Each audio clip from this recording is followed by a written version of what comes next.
everyone. Thank you so much for joining us in day 3 of our conference. Once again, for those of you who are new here, if you guys have yet to join our Telegram group, please do so using this QR code. You guys can get the latest updates from here. Today, we'll be doing things a little differently as the coaching conference is a bit longer. So we will take a short break after the first 40 minutes.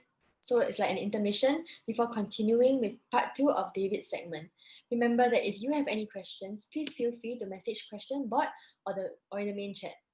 Before we begin, we would like to show you a video from our partner, Singapore Tourism Board. Subsequently, we'll be streaming an ad from our sponsor, Zone. Right after that, David will jump right in and begin his coaching conference. Enjoy! This is the place I call home. Our home. This is where we live amongst trees and carve them out of metal. Where impossibilities lead us to endless possibilities. This is where all that you're passionate about, all that drives you, is made possible. This is where passion is made possible.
Without further ado, we would like to invite David to speak for his first part of his conference. David, please. Thank you very much, and thanks for having me, and thank you guys for taking your time. Without further ado, we'll jump right into the main theme here, which is defensive floorball. Rocking the big coffee cup here today because it's a little bit longer.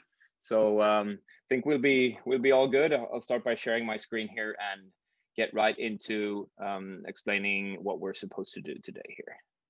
Like that. Good. So defensive floorball and offensive transition, that's the main thing for today. And why I chose to include offensive transition in this as well is because of the fact that as soon as you win the ball from your defensive system, you turn it to offensive transition. And it's so dependent on what system you're using because of the fact that your players will be placed different on the court depending on the system and everything. So I think it's really natural to have a part of a transition tied to these discussions as well. So that's how it's going to be. So like I've done for the other ones, I'm going to start off by telling you what to do today and what we will be doing in the summer of 2021 if the world allows me to come down to you guys. So today, a short history of the defensive systems in Europe and how it has developed, because I think that tells you a lot about the different ideas of the system. So I'll do a short recap of that.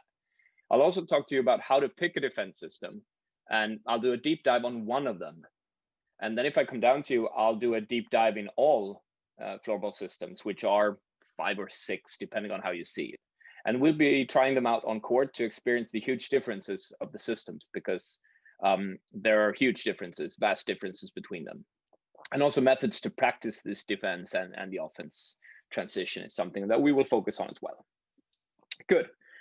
So about the history of defense in Europe, this is how it's looked. So I have a divider here in the middle between the man-man and the zonal systems, because it's been going a little bit back and forth, the trends and the development. But it all started out with actually a 5 times man-man system, which is easy for me actually to explain without actually showing you something. It's just sticking to your player, like saying, I got number 9, you got number 5, and then just following them around. That was the first way of defending in floorball here. The second thing that happened was that some teams started playing one zonal center, like a center who would be playing zone and the others would be playing man-man. So it would look something like this. So we're always going to be red on defense when I explain stuff, and blue is always going to be the attacking team. So it would be something like this, like every player would seek up their player who's really close to them, and then the center would be the player zoning. So if the third player happens to come down on this side, then the center would go in this direction. But if it maybe would look something like this, and the third player would come up on the other side like this, well, then the center would move out to this side. So they'd keep the center in the middle playing zone game until the third player comes up, then the center would pick up that guy. So that was how it developed from the straight man-man into the zonal center man-man, so to speak. And after that, a couple of teams started working with more zonal systems. And the first one that arrived was the 2-1-2. And in the beginning, some teams from the capital of Sweden, Stockholm, won a couple of Swedish championships with this 2-1-2 system. You can look at it like the formation of a 5 on a dice, and the center having a lot of responsibilities for transition and also defending, of course. So from the beginning, almost all teams would use their forwards to cut off these board passes so that it wasn't easy for the other team to reach this region here, which we, in terms of floorball, like to call the pocket. So it's like a pocket between the defender and the forward and the center. So that would be the pocket, and that was what you tried to get away from. So if a player would be situated over here, then number 1 here would speak to number 5 and say, hey, cut off the boards. And number 5 would cut off the boards, and number 4 would rotate back, and the center would rotate a little bit like this. And once the ball would change sides, this guy would come up from the boards to eliminate a board play over here. This guy would go back, and the center would rotate over to the other side. So that was the 2-1-2, and it developed into that. Well, of course, it didn't end there. So the 2-2-1 happened after that. And why did the 2-2-1 happen? Well, my theory for that is that against the 2-1-2 system, if someone would stand over here, it would be really, really tough for the other team to get a hold of this player, because the player is situated here at this point position. Who would go? Would this player go, or would this player go? Would no one go? And really good and skilled players could stand here and dominate and find these routes to the pockets. And once they did, it's really tricky to defend. Like if the ball comes over here, someone can push for the middle. If the center comes too close, then they can play it to this player. And if the defender goes too high, they can play it to this player. And it became a really, really tricky situation for people to defend. So the natural and almost physically most sound idea was then to move a player up here and then compensating like this. So to actually stop this player from dominating the game, you'd put a guy here, and at the same time actually getting a numerous advantage in the pockets. So instead of having a center like this, you play like this, which means that you can get 2 guys out to the pocket. So if the ball gets played somehow to the pocket, you could actually attack with 2 players. So that was kind of how it developed. This 2-2-1 formation is really interesting. There was this club in Sweden called AIK, who actually had decided within the club that they were playing this system. So regardless of who was coaching the team for a longer period of time, they had to play this system. And it was actually there where it also got famous. So pretty interesting little detail about how it started. Then there's the M system. I won't talk too much about this because it's a hybrid system. It's a good system, but it's tricky in terms of it fits a little bit under 2-1-2 and a little bit under 2-2-1. I'm going to show it to you just shortly here so that you know what I'm talking about. So the M system would be something like this. So it would be players standing in a zigzag formation like this, and more often than not in Europe, the player who's higher would be the right forward. I'll talk more about that later, why it's like that, and it probably should be the other way around in Asia. It has with handedness to do. I'll talk a little bit more about that later when we do the deep dive on one of the systems. But it's this zigzag pattern that you could call it a W, you could call it an M, depending on how you see it. But that was the thing. And normally in this system, when the ball goes down deep, like in the corner or something, this system would go down to a 2-1-2 again. So they would identify themselves as a 2-1-2 system. Once the ball gets back up again, they'd stretch this M out again and play it like this. So that was some kind of hybrid between the 2-1-2 and the 2-2-1, which became very, very attractive for teams during a time. I know when I came down to Switzerland, like in 2015, there were a lot of teams playing like this. You rarely see it nowadays, but it still exists, of course. Yeah. And then now, actually, especially with the Finns having so much success on the international level now, they have created another hybrid system, which I like to call the 1-2-2 60%. It's a 3 times man-man and 2 times zonal system, which they've had a lot of success with, eliminating the Swedes and their strongest points. And I think I can explain this the best to you if I show red being a 2-1-2 team. Let's just imagine here that the red team is the Finns, and they're playing a 2-1-2 defense against the Swedes. And we all know the Swedes are extremely skilled players. So they would get in this situation a lot that I mentioned before. They would get in a lot of 1-on-2s against the Swedes like this, because then they couldn't get a grip of the players. And it's really tricky for them. And sometimes they'd get into 1-on-2s here or 1-on-2s here. And they didn't like this numerous disadvantage that they had. So they created a system that is more 1-2-2-ish. And I think it makes a lot of sense when I compare it like this, because then they'd have a libero down here.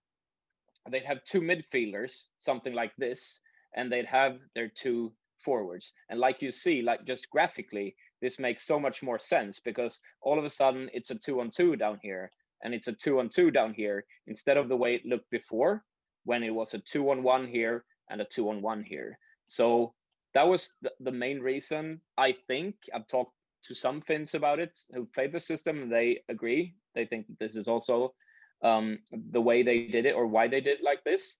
And that means that these 3 guys here, they're playing almost man-man all the way. And the 2 players up here are playing a little bit more zonal. So that would be zonal, and that would be man-man.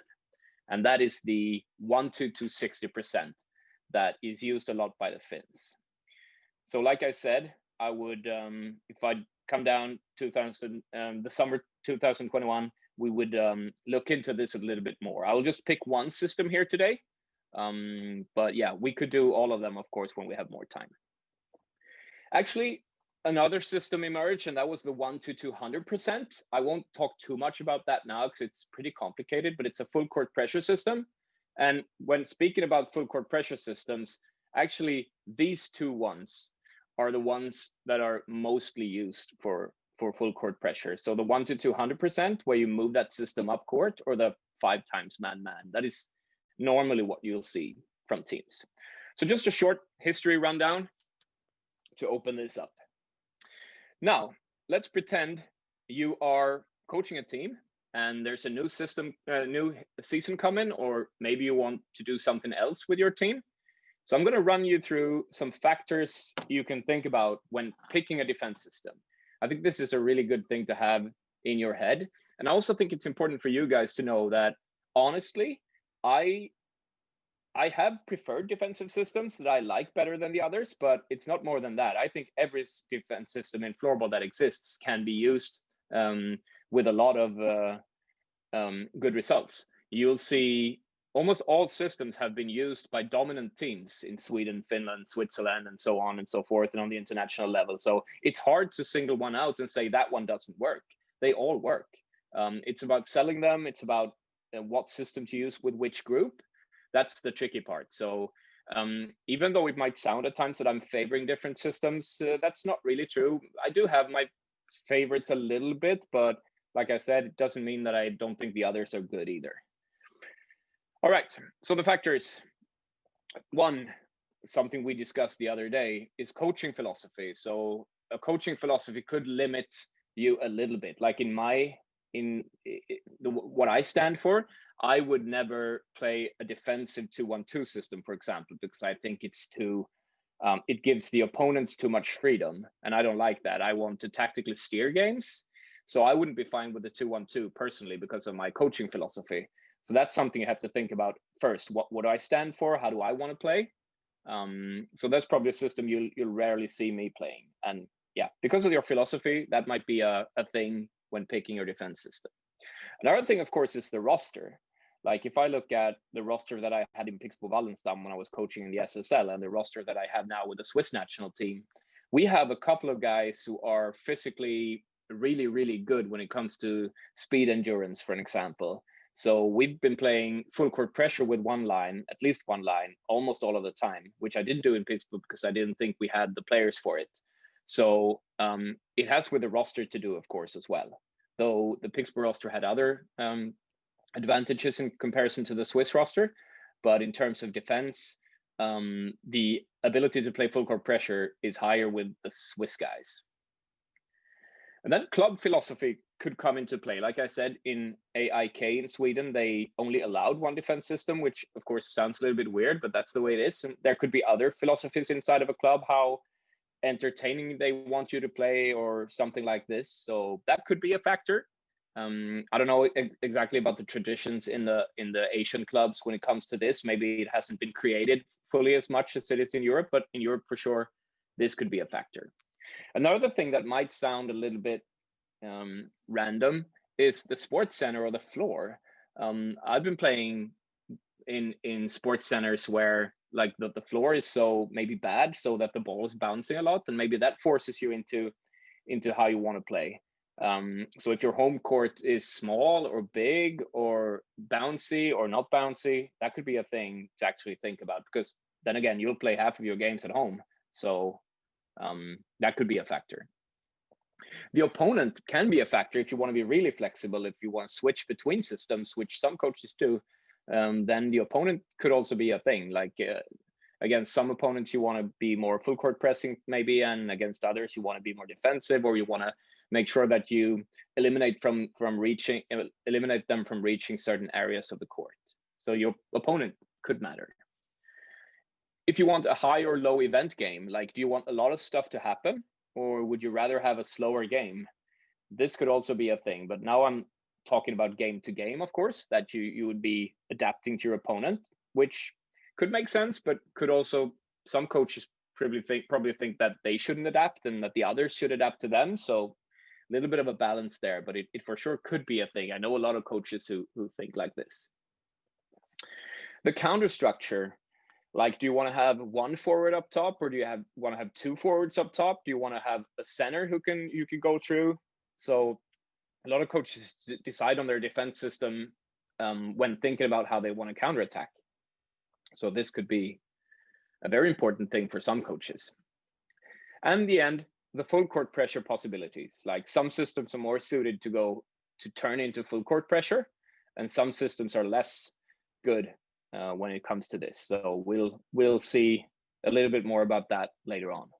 So these are the things that I would consider when picking a defense system. And if you remember back to my coaching philosophy lecture, the first one, this is team specific stuff. So this doesn't necessarily have to look the same depending on what team you're coaching, which I think is important to understand. Good. Now, I'd like you to be a little bit interactive if you want to. I want your opinion on the 2-2-1. I want you to write your suggestions for advantages and disadvantages with a 2-2-1 setup on defense in the group chat. So that's the chat symbol and then type to everyone. I'll just shortly jump into my tactical window here and just show you what the 2-2-1 actually means if you are not 100% sure again. So this red team here would be the 2-2-1 setup, where you'd have a top player up here, you'd have two midfielders, and you'd have 2 defenders. And if the ball like changes side like this, you'll see the entire system moving sideways like this. And the ball going back to the other side, you'll see the system moving like this. The ball goes down into the corner, you'll see the system moving something like this. So that is just the basic know-how that you need to be able to help me out a little bit here. So if you feel like it, I'll give you a minute. Write some suggestions for advantages and disadvantages with a 2-to-1 setup on defense in the group chat. And then I'll take it from there and I'll help you out and tell you mine. And there's no right and wrong here, guys. So just shoot some of your ideas for this, please. So we already have the first really good point from Kenny in the group chat, which I totally agree on, and I will speak a little bit more about it later. So please keep them coming if you have some ideas about the 2-to-1. Joel and Samuel with 2 really good things as well. Good. So there's so good stuff happening here. I'll read it out to you because all the comments we got are really good ones. So Kenny, for the first comment, said that it could be physically taxing for the top guy to move laterally across the width of the court. I totally agree on this, and I'll talk more about that later. So I'll let that one be. Joel says the 2-to-1 forces the defense system to be very compact and to work as a unit. Compact, I think, is a choice whether you want to do it compact or not, but work as a unit definitely. Samuel says the area of coverage is better, which I agree on as well. But the interesting thing is this work as a unit thing. So that would be something that Chester commented on. He said the center space is left open. And it is if you don't work as a unit. If you work as a unit, you could actually compensate for that. But if you don't, then the center space will be left open. Steve says the 2-to-1 system, the lone forward finds it hard to press. That is totally true. Like the 2-to-1 system is not a pressure system. It's not good for that. So I'll talk about that later. That's a really good input. Advantage, small pocket to defend. And disadvantage, difficult to pressure on top. I agree 100%. And the last comment from Steve, on the other hand, once the opponents are channeled to the boards, a cage system occurs with 3 players involved. So you're really, you're smart, guys. These are good comments. And I think all of these will actually appear when I'm doing my bit here. So I won't get deeper into your stuff, but I'm really happy about those responses. So this will be my rundown of the 2-to-1 before we take our break. So in the red area up in the middle there, I put up the recommended forward position in terms of north-south. And that is me saying that exactly what some guy said here. I don't think that this is a good system for working too high, because if you go too high, it's going to be tough to work as a unit, which was something that was mentioned as well. So I would recommend that the top player would start somewhere maybe between here and here. That would be like the sweet spot for where this player should be working. Because if this player keeps working up here, it's so tough because he's going to be 1 against 2 or he's going to be 1 against 3. And you don't want to move the box too high, because if you move this box of 4 too high, there's a risk that you'll be too stretched out and you won't be able to hit people in the pocket, for an example, because you're so wide.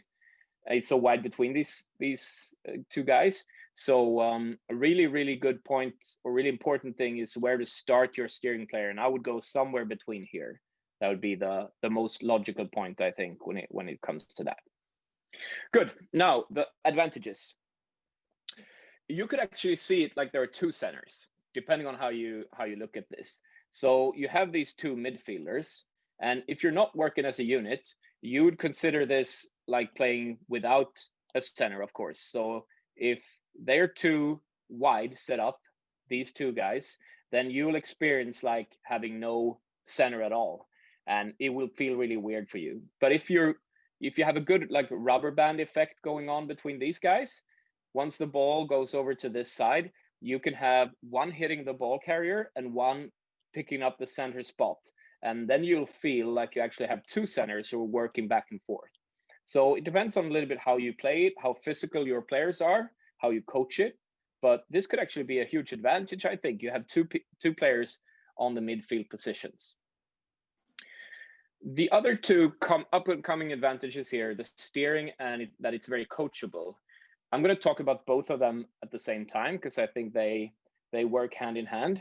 And for an example, this is something I've experienced firsthand as a player, by the way. So let's just pretend that this player is a really, really, really good player with the ball, and the other defender here is less skilled with the ball. So this opens up for a lot of coaching.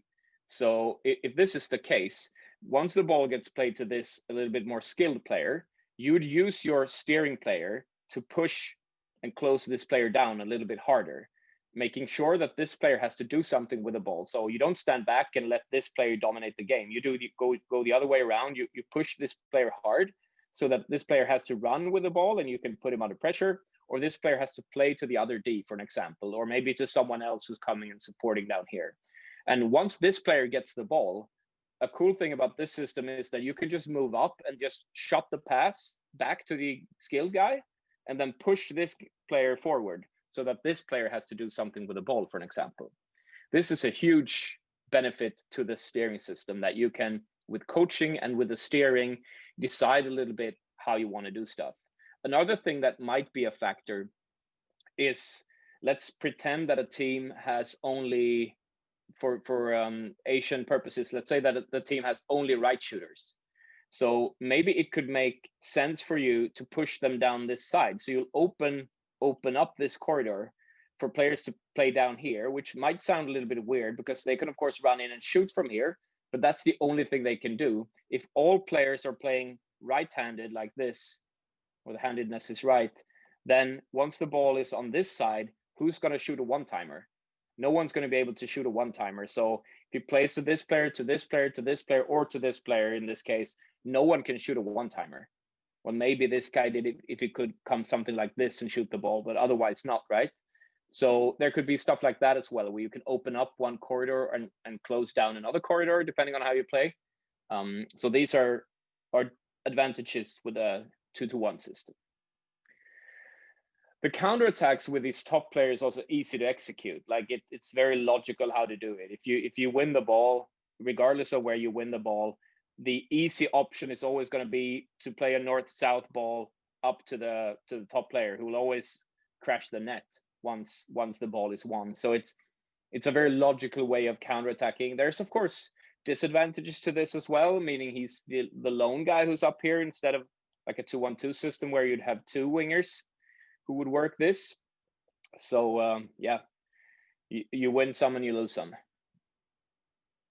And it's a very aggressive system. You could, if you want to. You don't necessarily have to double team, but you can double team in possibly 7 zones of the court if you want to. And I'll show you what I mean. So what I mean by this is that when you have this 2-to-1 setup, you will have the chance to double team a player here, which is zone 1. You'll have a chance to double team a player here, which would be zone 2. The ball would come down to the corner. Then you could move down your players like this and double team there. Ball gets behind the net. You can double team with your D.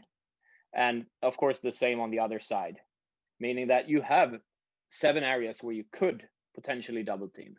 The double team, though, of course, is a risky move, and we'll talk about that later, but you could. If you want to play it aggressively, you could play it like this. Now, the disadvantages. This gap between the centers, like I mentioned earlier, and which was also very cleverly mentioned in the comments. That is a problem, and it's sensitive to concede goals from there because it feels really bad. I think that's something you could consider as well. How does it feel to concede goals with different systems? Because it might influence the mentality of the team.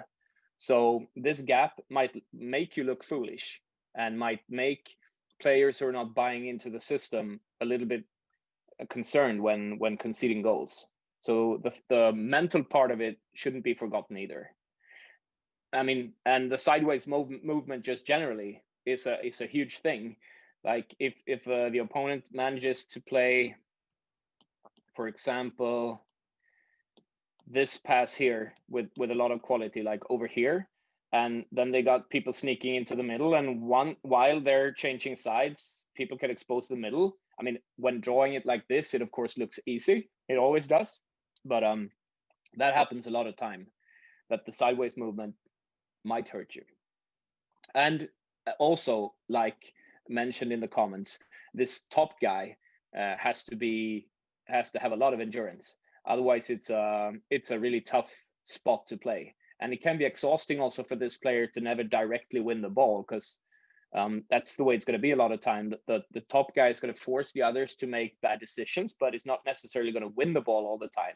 So it needs to be a pretty team loyal guy who does this. And then the reward for this guy is, of course, good counterattack chances later on. Missing out on a double team is, of course, danger. Like if you go double teaming and someone can dribble between you or something like that, that's a big minus point. And well, like I mentioned, it's tough physically for the top player. And it's really tricky to change to full court pressure, which was also mentioned by you guys, which made me really happy because it shows me that you're intelligent. Floorball intelligent, which is of course not the same thing as being intelligent, but that's great. So that's my saving point in life, that I can say that I'm floorball intelligent at least.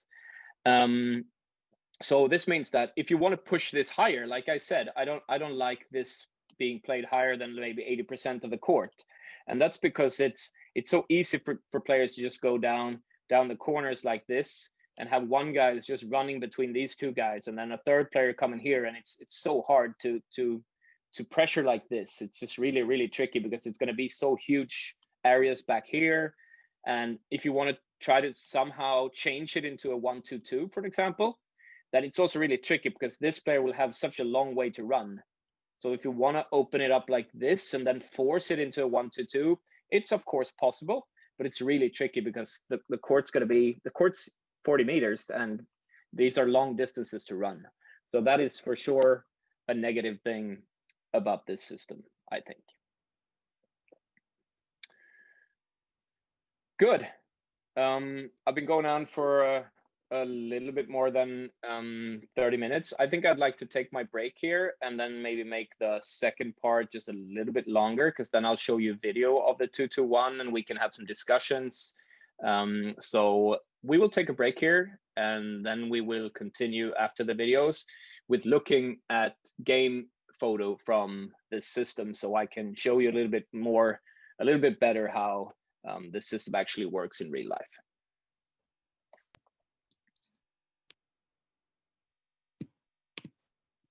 Thank you so much, David. So that was the first segment of our coaching conference on defensive systems part 1. So we will take a short break, which will be about 10 minutes. And remember that we have actually received some questions from you guys, so we will ask them all at the end of the whole session. So right now, we'll be having our first iconic Singapore segment. This is done in partnership with Singapore Tourism Board, as usual. Today we'll be covering Marina Bay Sands, and the giveaway will follow this video. Enjoy! Hi everyone, it's us again!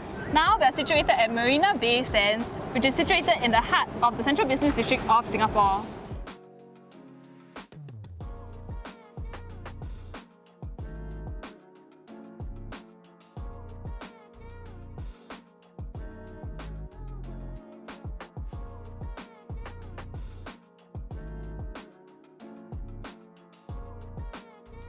It is a mixed development with luxury shops, a casino, and a hotel at the back. This is the rain oculus, which collects rainwater to be reused for purposes such as toilet flushing, as well as to power the river down below.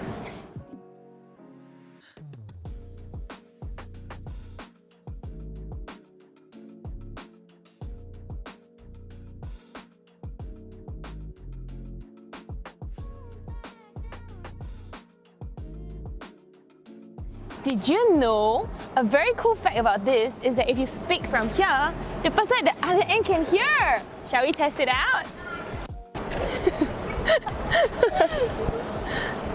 Okay, now that she's at the other end, let's test it out, yeah? Hi Shen, can you hear me? Hi. Oh my gosh, can you guys hear her back?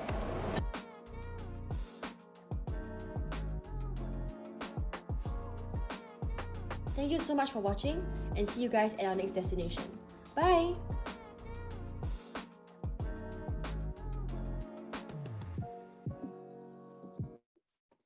So that was the end of our video, and these are the giveaway details for those of you who were not around for the previous 2 days. So answer the trivia question in the next slide. Send one private Zoom message to the trivia bot in this format. and your answer, Instagram name, and Telegram username. Remember that this is not a speed contest. You have 2 minutes to answer, and you can use Google if you need. And at the end of the day, we'll pick one lucky winner from each segment and announce the winner on our Instagram and Telegram channel. So today, for the price of a stick bag of your choice from Zone, ZA, or Unihawk, how long is the infinity pool in meters on top of the MBS? Your 2 minutes begins now. Remember to send your answers in this format. Hi guys, your time is up. I see that many of you guys actually had the right answer. So the infinity pool is actually 146 meters long, and this is actually almost the length of 3 Olympic-sized swimming pools, and this stands at 57 stories high. Yes. So moving on to the next segment, we'll be showing you a short straight to the source video by Yuan Yi De, and he will be going through the Unihawk Super Shape Stick.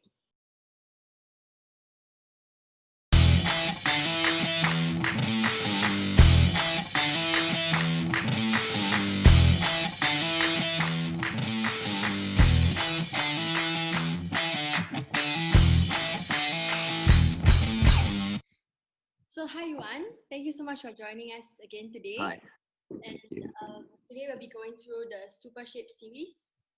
Yeah, so this is also a new season stick, and we would just like to hear your thoughts about it. Yeah, I mean, the Super Shape series came about at the same time as the Super Skin series, as like a brother and sister series there, because usually we have our molded shafts and our lightweight shafts. Previous years we've had them in different blade series like Epic or Sonic or Unity. But now when we have split them up and we don't have blade series anymore, we wanted to have a clear view of our collection, which means that the lightweight sticks are the Super Skin sticks, and the molded shafts, that's the Super Shape. You can hear that on the name as well. They are all air molded, which means that all the curves and all the different oval shapes or straight edge or edge curves are in this series. So the logos look a little bit the same, but not really, but you can see that they are related. So it's like a new design element and also a brand new concept for the shafts. Okay, so I understand that you actually carry the oval grip for this Super Shape stick. Can you just tell us more about the rationale behind it, and what's the difference between an oval grip and a circle grip? Yeah, it's the shaft profile, the grip profile. In many markets, it's quite popular to have an oval shape instead of the round shape, because you get the grip correctly in your hand immediately. You know which angle you will have the blade without looking at it.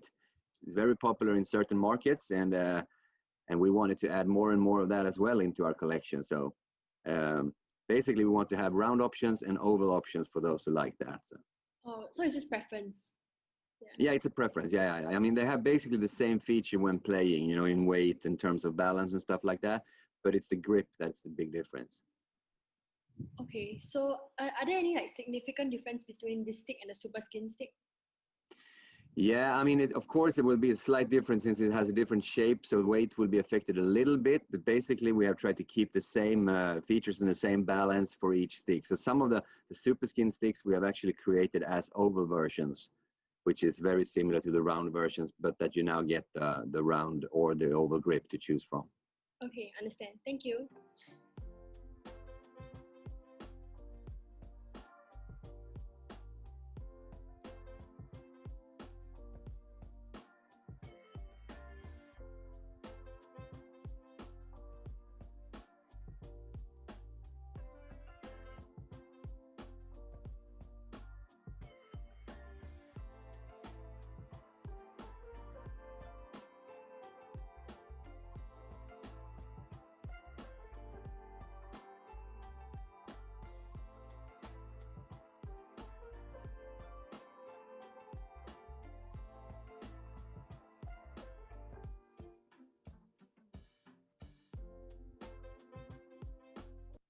So that was the end of our intermission. Now David will continue with the rest of his segment.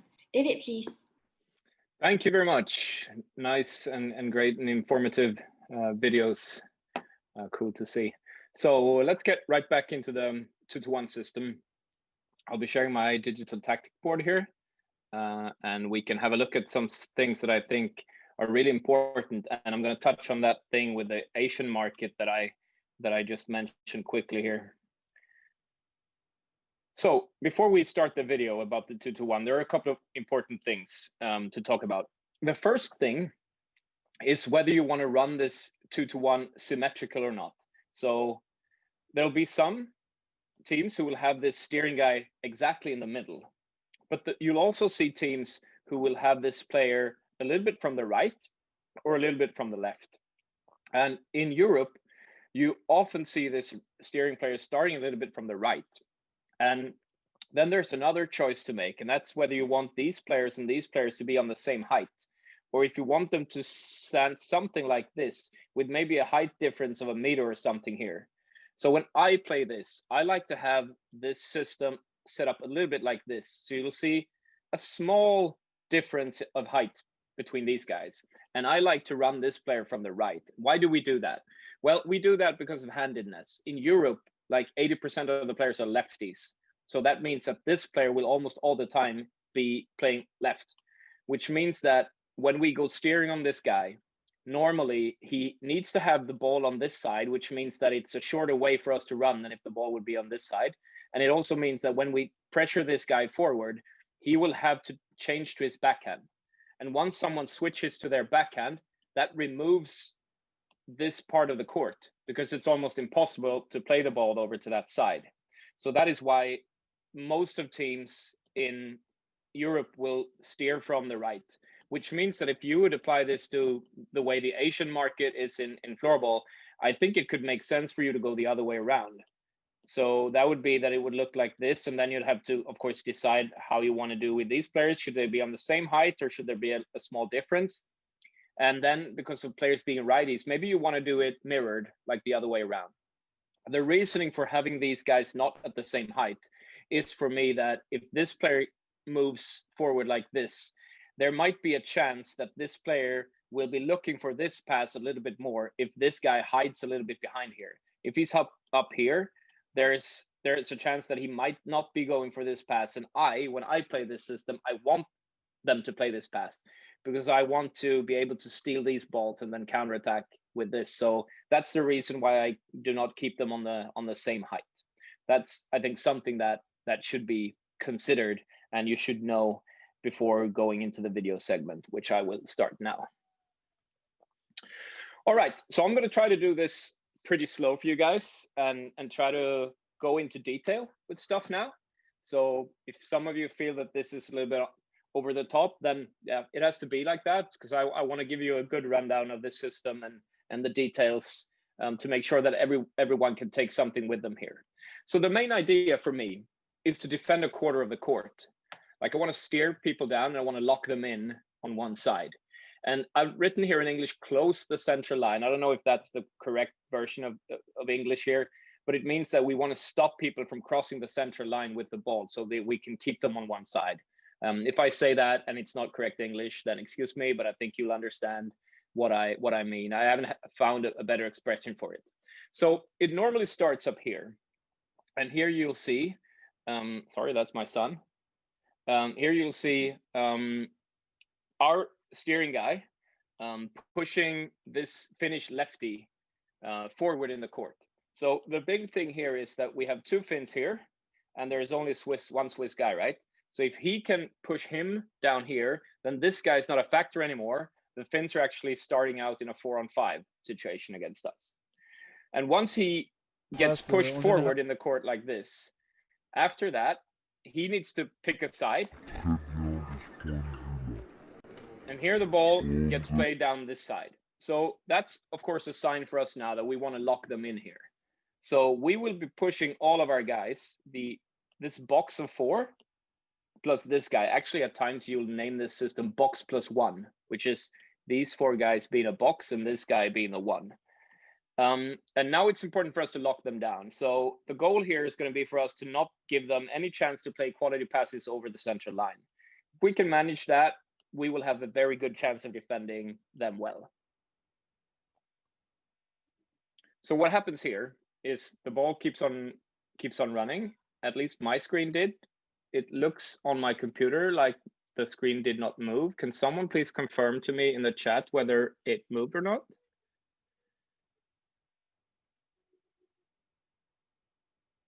It didn't move. All right. I'll try to reshare my screen and see if it works out better.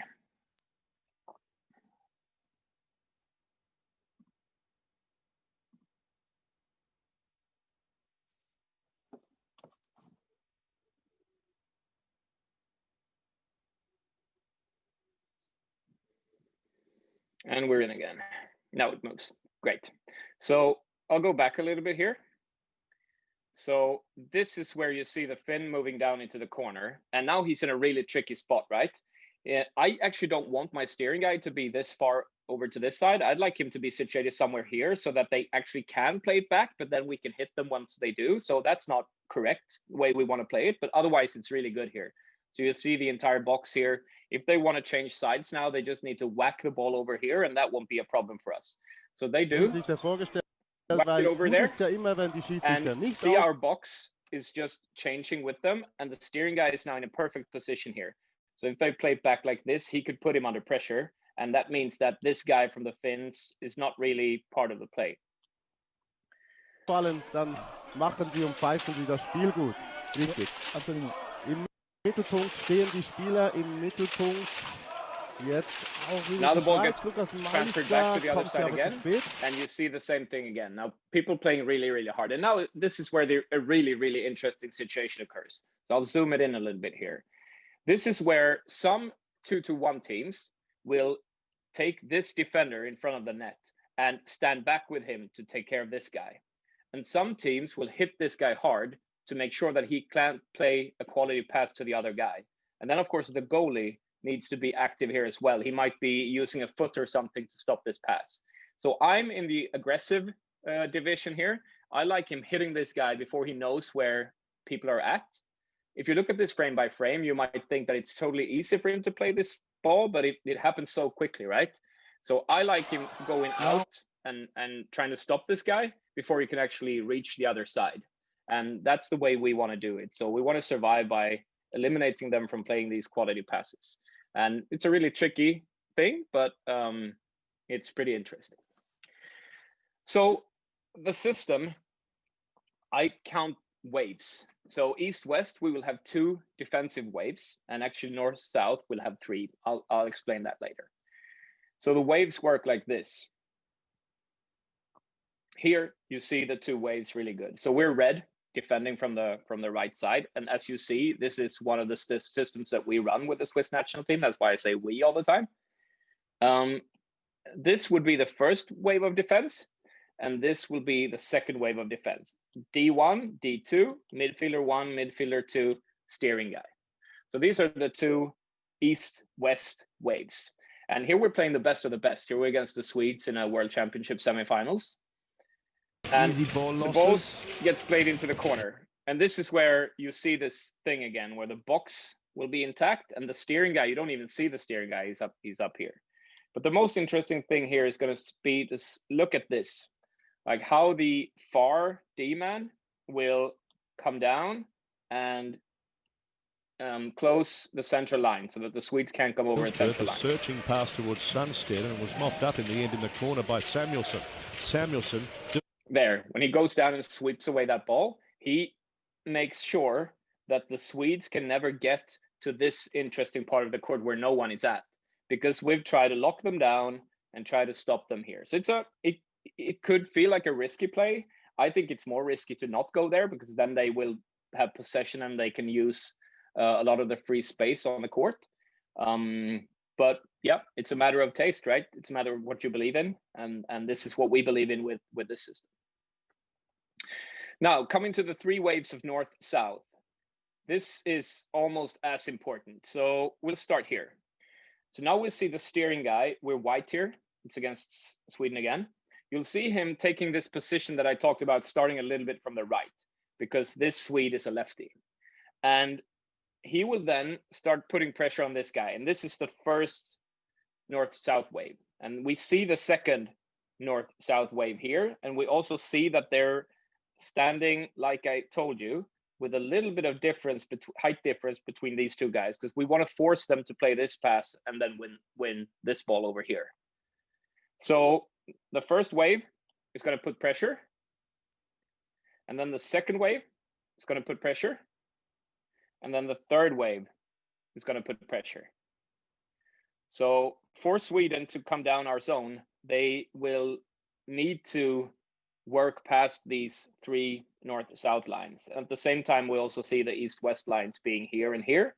So of course, once again, the goal being to let them stay here so that they can't come over and use the other side. And if they want to, they'd have to play passes that are, connected to a big risk. Now, counterattacks. Like I said, offensive transition is part of choosing a defensive system. And I also think mentally, when you practice this, it's very important to talk about counterattacking, because it will be so much more fun for people to practice defense if you know that you're allowed to counterattack once you win the ball. I mentioned it in my coaching philosophy that first thought forward is a very important thing for me. We actually checked during the World Championship 2018 how many times after a ball win we could see that our players were thinking forward and they were trying to do something, trying to go forward. And we had actually a 94% efficiency in terms of trying to go forward after winning the ball. So that's really, really good. That could be 100, but I think it's really good that we at least try to go forward.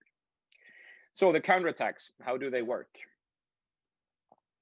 It seems like that when I pause for too long, then it actually doesn't move again. So maybe I'll have to stop doing these pauses. I'll share my screen again.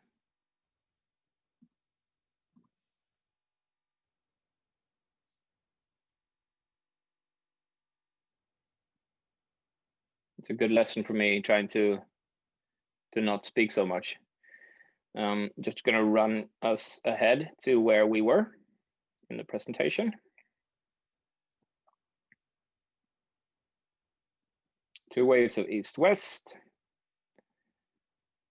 3 waves of north-south. This is a good rehearsal for you guys. And now the counterattacks. All right, so if we win it with the first north-south wave, the steering player, how do we win it? Well, like I said, I think it's very important when passes get played back like this, that the steering player, I like to say that they ask a question. So they ask this guy a question when the ball gets played to this player. Because at times they will fumble the ball, or they'll not be able to play this pass perfectly. And if we can win balls here, at least we haven't seen him. Cusick dispossessed. That's a great way of winning the ball with the first north-south wave. Another way of doing it is pressuring the ball carrier. Assist from Tim Breyer. His fourth of these championships. Maurer has it. And if you can win the ball up there, then of course you have a great chance of actually scoring. And then the second north-south wave. This is interesting. They should be looking for the through ball at all times. We actually already looked at this goal from yesterday. So this is us trying to close down the center line again. So here we see how close the Swedes are to getting this ball over to this player. And it's so important after winning the balls with the midfielders that they check the through ball, the first thing they do. Because once we win these balls, we need to have them looking forward so that we can look for these through balls. So, because like I said, it's a main advantage about this system is the fact that you'll have this top guy lurking. And if we only look at him now, look at how quick he is to reacting and understanding that he might get a scoring chance here. We look at it again. There he goes, because he understands, of course, that this is going to be a high quality scoring chance for him if he can make it. So that's a very important thing when it comes to counterattacking. And then from the third north-south wave, now we're down with the defenders. You can counterattack from there as well. It's just a little bit more tricky. They're very good in this situation. Tomaszek. So this is really interesting. We win the ball here, and this is won by the left D. So this is left D. This is our right midfielder, left midfielder, and the steering guy is already left to crash the net, which is what we wanted to do. Very interesting thing for me here is that the guy who wins the ball for me, he's not allowed to not give us a chance to counterattack. He needs to give us a chance to counterattack.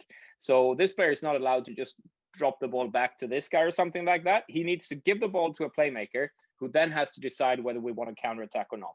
That's my recipe for winning the ball with the third wave. So in this case, have a look at Christoph Meyer's head, because this is going to be really interesting here. How he turns his head up like this, and how he's looking for the long pass to the steering guy who's already left. And then he hits him. He actually hits him on the blade. Sends it long, made a more to save the goalkeeper. And one of the coolest things about this goal is that it happens with less than 2 minutes left in the bronze medal game in the 2016 World Championships, and we're leading 7-5 here already. So maybe people would say that we don't need another goal, but we don't like to think it like that. So we want to keep on scoring because we think the best momentum killer is to actually score another goal. And once again, look at the steering guy, how he will just take off when he realizes that we get the ball.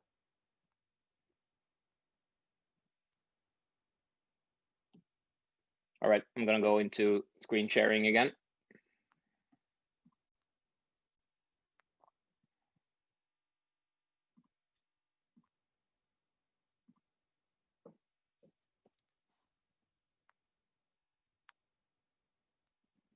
You can take some time to soak it all in. And we're back here, and I can probably go oh yeah, perfect. We're already here. Great. All right, so another way of counterattacking all the way back is playing the longer balls. So have a look at this. And of course, in the end, to take it home. An interesting little tricky one there from Tokos through the legs. Quick break now. Because once again, we know that that guy up there will be all the time heading towards the net. This is also a good system for joining the rush with a fourth player. And this is a great little example here. So this here is our right D. This is our left D. This is actually our left winger and our right or left midfielder, right midfielder. And the steering guy, it's the same guy again. He will just hit the net. But especially look at the fourth guy here, because he's the guy who's going to make the difference here.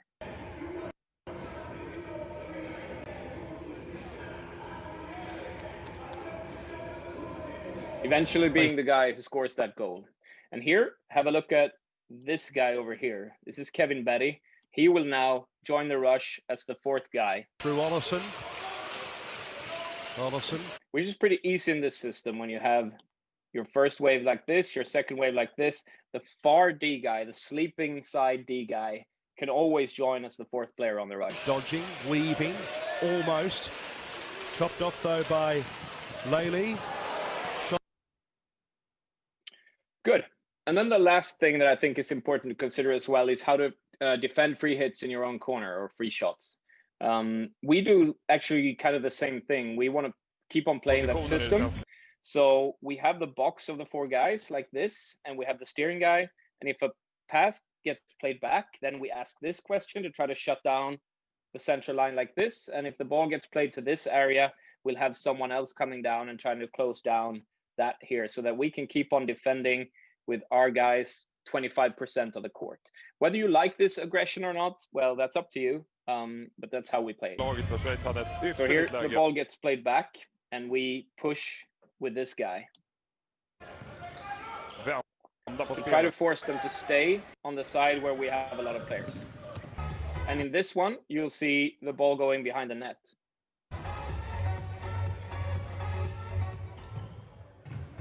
Here. This is the tricky one again that I mentioned before. So our guy has to choose between these two guys. Will he hit this guy hard or will he stay with this guy? I think a lot of people conservatively would stay with him, but that ruins the entire idea of the thing.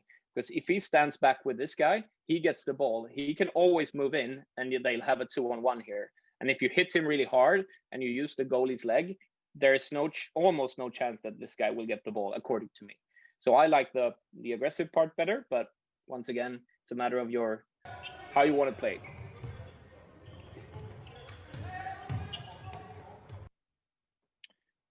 Good. So that's the video rundown of this. So now I want to show you a little bit of a recap of the most important decisions if you want to play the 2-2-1. So these are the things you have to think about, and this is why this system is going to look so different depending on who's coaching your team. First and foremost, you want to play symmetric or asymmetric. Like, do you want to have your top guy standing around in the middle, or do you want to go from the left, or do you want to go from the right, depending on maybe opponent or line or handedness or whatever. So that's a thing that you need to think about. There's also the tendencies of the steering player. Like, do you want to steer hard, or do you want to go a little bit softer? Like I said, you want to go from right, or do you want to go from the left? So there definitely you will see different categories of this. There will be teams that will allow their steering guy to only move in this area, for an example, and you will see some steering players working all over the place. We've mentioned it before in the chat as well. Just the amount of endurance that this player needs and the amount of team loyalty. There will be steering players who just think that after 20 minutes of running, it's no fun anymore and they'll stop. But as a coach, you'll need to sell this very well to them, because a good steering player will eliminate angles, pushing a player forward, eliminating their passing angles.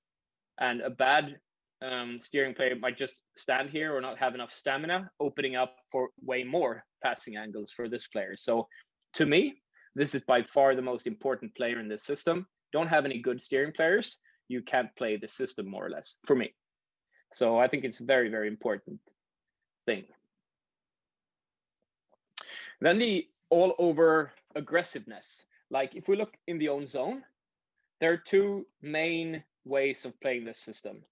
So there'll be the ones who think that it's important to play this compact, like Höllviken in the Swedish Super League, or FC Helsingborg in the Swedish Super League. I think especially Höllviken. Like if a pass comes down to a player down here, they will stay compact with their box, and they'll be relying on blocking shots and stuff like this, and they'll play it a little bit more passive. Whereas if I would coach this system, a ball coming down here, I would hit him hard with both of these guys. I want the second wave picking up this guy here, and I won't give a damn about this guy. So I will just consider this guy as not being important because of the fact that we can hit this one and this one so hard, then we're fine. But these are different schools of the 2-to-1. Some of you will prefer the more passive approach and keeping a hold of the middle a little bit more in that way, or keeping a hold of the middle a little more like this, and then not caring about the guy on the other side. These are the two main schools, and definitely something that you had to think about when playing the 2-to-1.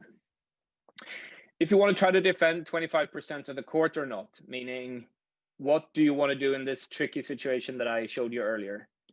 So let's pretend that the ball is with this player here. They attack this guy. The ball gets played to this guy, and now he's in this situation, caring about this guy or caring about this guy. If you want to close down the central line, then you should go, and you should try to hit this guy and try to compensate with this guy, use the leg of the goalie. And if you feel that's too brave for you or too dumb for you, maybe you just don't think that it's very smart, well, then you'll have to stay here with the disadvantage of this player being able to move past the central line and maybe being able to play to this player or this player on the other side, which opens up another side of the court. So like everything else, there are advantages and disadvantages to everything. And this is something you need to think about when playing the 2-to-1. Do we want to try to defend 25%, or do we think that that is too crazy and we do not want to do that? Another important thing is the system starting position. Like I mentioned before, I don't need to draw anything on this. It's just the north-south starting point of the steering guy. Do you want to go with him at 60%, or do you want to go up to 80% of the court? Maybe a little bit depending on who the steering player is or tactical ideas. This is something you need to think about as well. Counterattack structure, like there are different ways of doing this. So like I suggested to you, what I do is this. Let's pretend that we win the ball with this player down here, like it was in the example that we looked at. What I try to do is I tell the player who wins the ball that this player needs to give us a chance to counterattack. And I like to do like this. So we start player by player. We look at the steering player. We'll use this steering player to just go straight towards the net. I want this player to move out a little bit like this and be a potential option for the player in the middle later on, so that he sees this guy and knows if he's open or not. I want the midfielder, the sleeping side midfielder, to come closer to the ball, to be able to be a playmaker option for this player to pass to. And I want the sleeping side D to move as the fourth guy, opening up a potential chance for him to give it to him, or for him to run and him to join them, and then later on being an option to shoot. This is my way of doing it, though there are different ways you could do this. I know that there are teams after winning the ball like this who want this player to run like this player to run like this player to run like this, get the ball to this guy and stay back with two guys, for an example, or actually use him like this and move. So these are totally optional things. But like I said, I like moving him away, moving him in, opening up for him, having him here, getting the ball to him, and join the rush with four guys. But this is totally optional. I'm not saying something is better than the other. How to change the full court pressure. This is something you need to think about because it's really hard. Like I said, it's really tough to play this system with just one guy running around and the box just standing around like somewhere half court. It's really, really tricky. So I think the two options you have is to go like really high with all of these three guys and then just hope for the best down here. Or the other version you could do is to somehow, when a pass gets played, like this, to move the entire left side up to move into a 1-2. This is really tricky though. I've tried this and I think it's really, really hard, but that's one of the disadvantages with the system. And it's still something you need to think about because you will be doing full court pressure if you're not leading every game, which you probably aren't.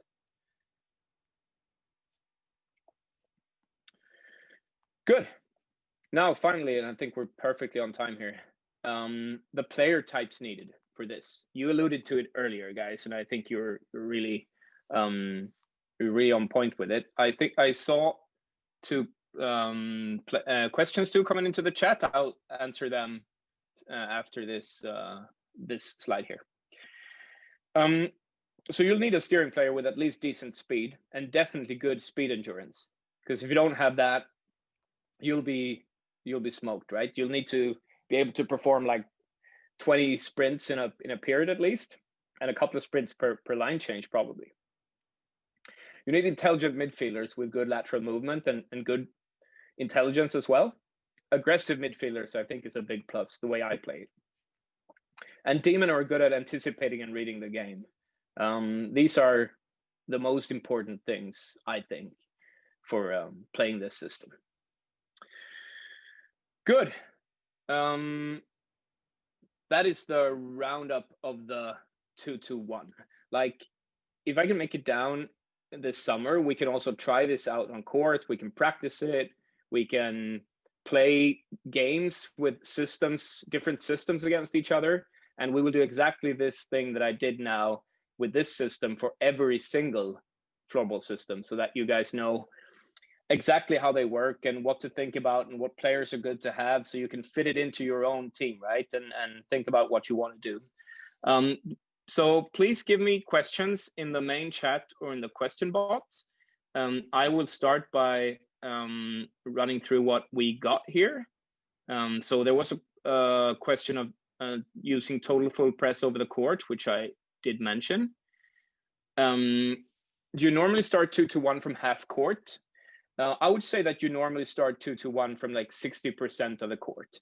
I would have done it like that. So I think the normal height of this system for me would be to have maybe the box standing at half court and maybe the steering guy from maybe a little bit over the half court.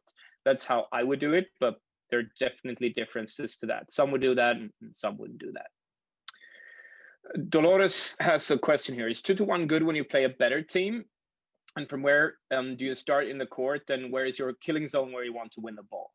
So to me, it can be a really good system for playing a better team. Like I said, the advantages of taking one defender away, for an example, with a steering guy, depending on what side you want to play harder on, or the advantages of eventually just taking one corridor out of the play. So for example, let's pretend that you think that you don't want people to be in this side then you can just move your entire system a little bit over here and make it really tough for the opponents to come down here where they have their most skilled players maybe.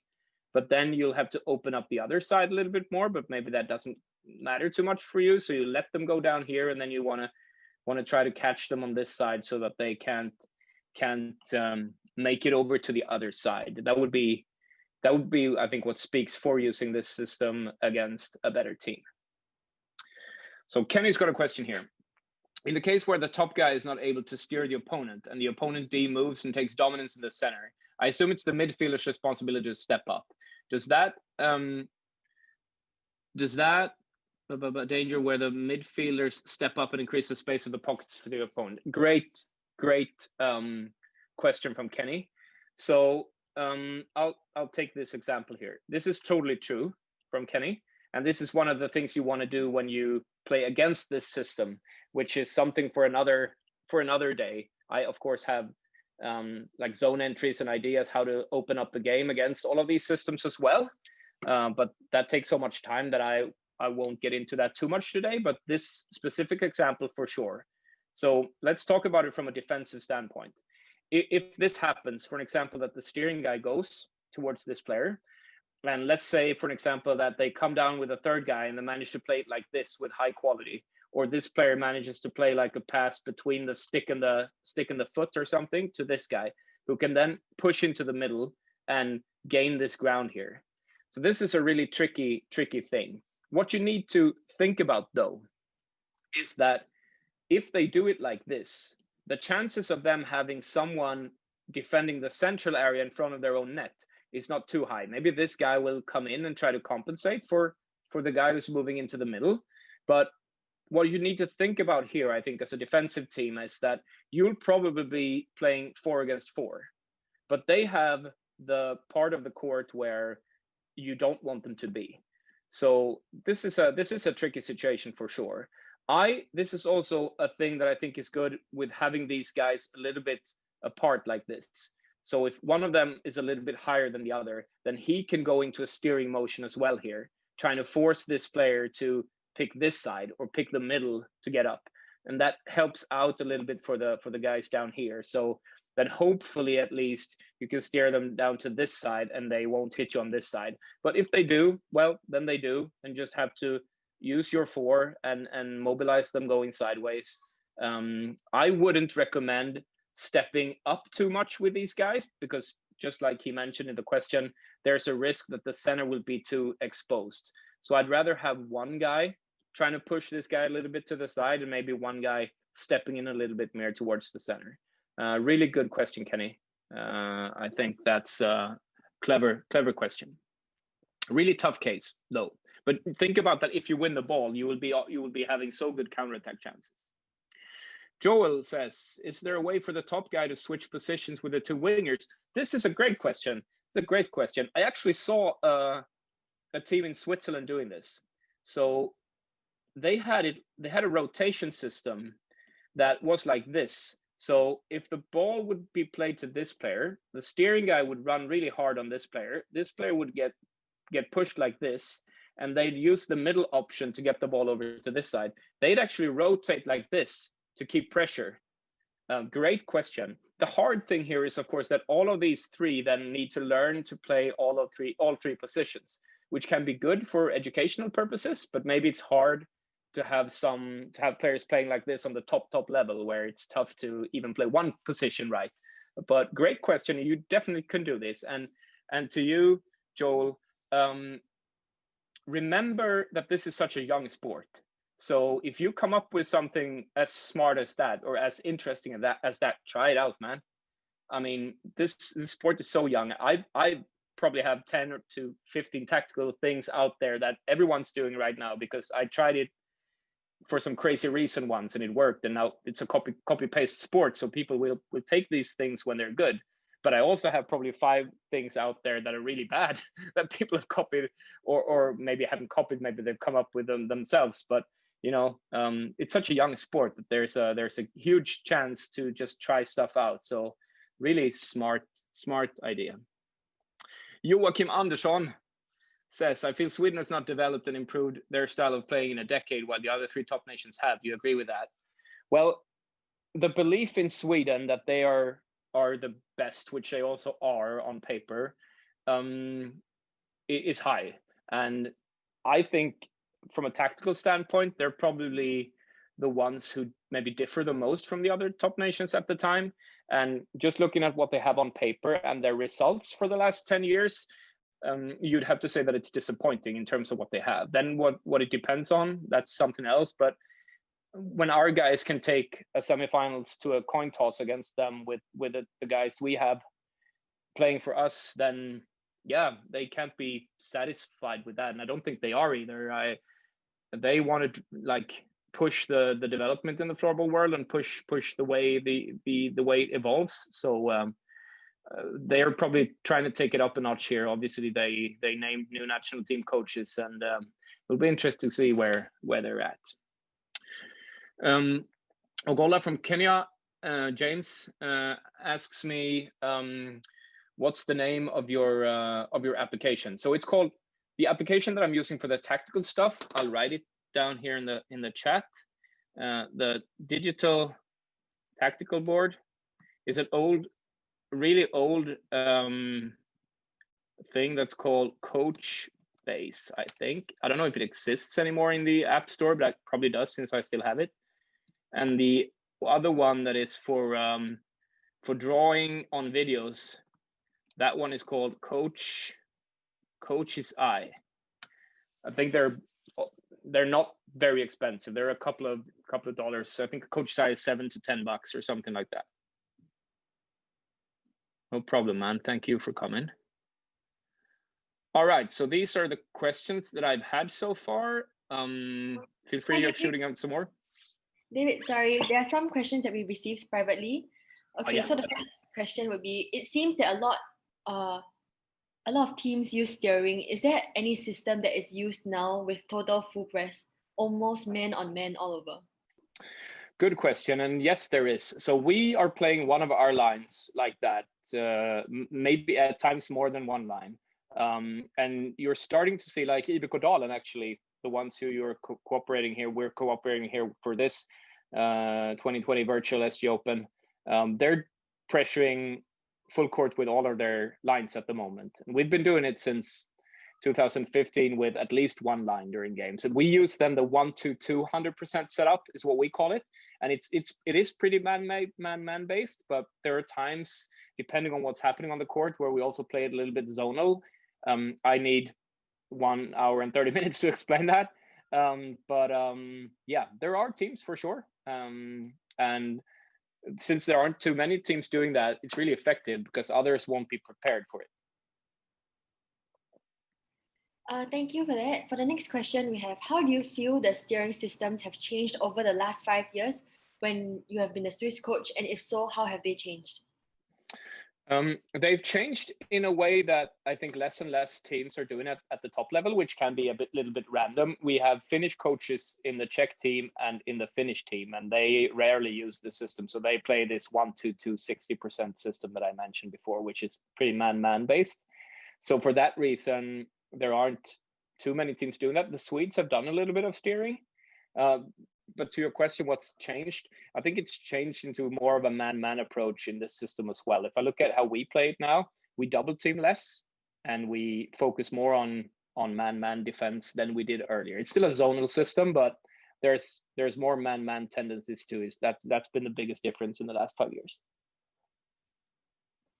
Okay, for the next question we have, if I coach a team that plays better individually, so the players play better individually, what percentage of the court should I focus on and where?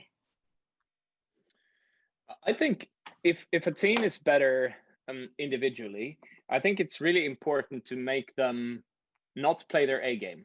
That is always my thought when we coach against the Swedes or the Finns. So I think if for example, we would set up the same system as the Swedes or the Finns, but we have a weaker roster, we would like automatically disqualify ourselves from the competition kind of, because it would be a really tough way of winning. So if you feel like the others are individually better, you need to outsmart them by, and I think a good thing with that is playing a system that they're not prepared for. So let's just use an example. Let's say there's a league and there are 10 teams and there's only your team playing a certain way on defense. then it's really tough for a skilled team to use some energy on that, because they have 9 other or 8 other opponents that they have to care about. And maybe these 8 opponents play a little bit more similar style, so they will practice against these systems, and then all of a sudden they play your team on a Saturday, and maybe they won't use as much energy during the week to prepare for this team, because for your team, because you're playing a wacky way of floorball that they. So that would be my first recommendation, to go out of the box a little bit, because the chance of winning is really low if you don't go outside of the box. Okay, for our next question, do you play differently against weaker teams since you probably control the possession more? Yeah, to a certain degree. I think important for us when playing different level of teams, so to speak, or different skilled teams, is what we want to happen on court. So against opposition that are a little bit weaker, maybe we like to have a little bit more of a high event game. We like a lot of stuff to be happening if you're the better team. While if you're not the better team, then maybe you want to control a little bit more what's actually happening on court. I think for the last question of the day, we have, do you get any inspiration from NHL and NBA for system development? And if so, can you give an example? Yeah, I'm a nerd, sports nerd. So for sure, I have a lot of stuff that I've taken from the NHL and the NBA. I can share my screen again, and I can show you one thing that we've used a lot.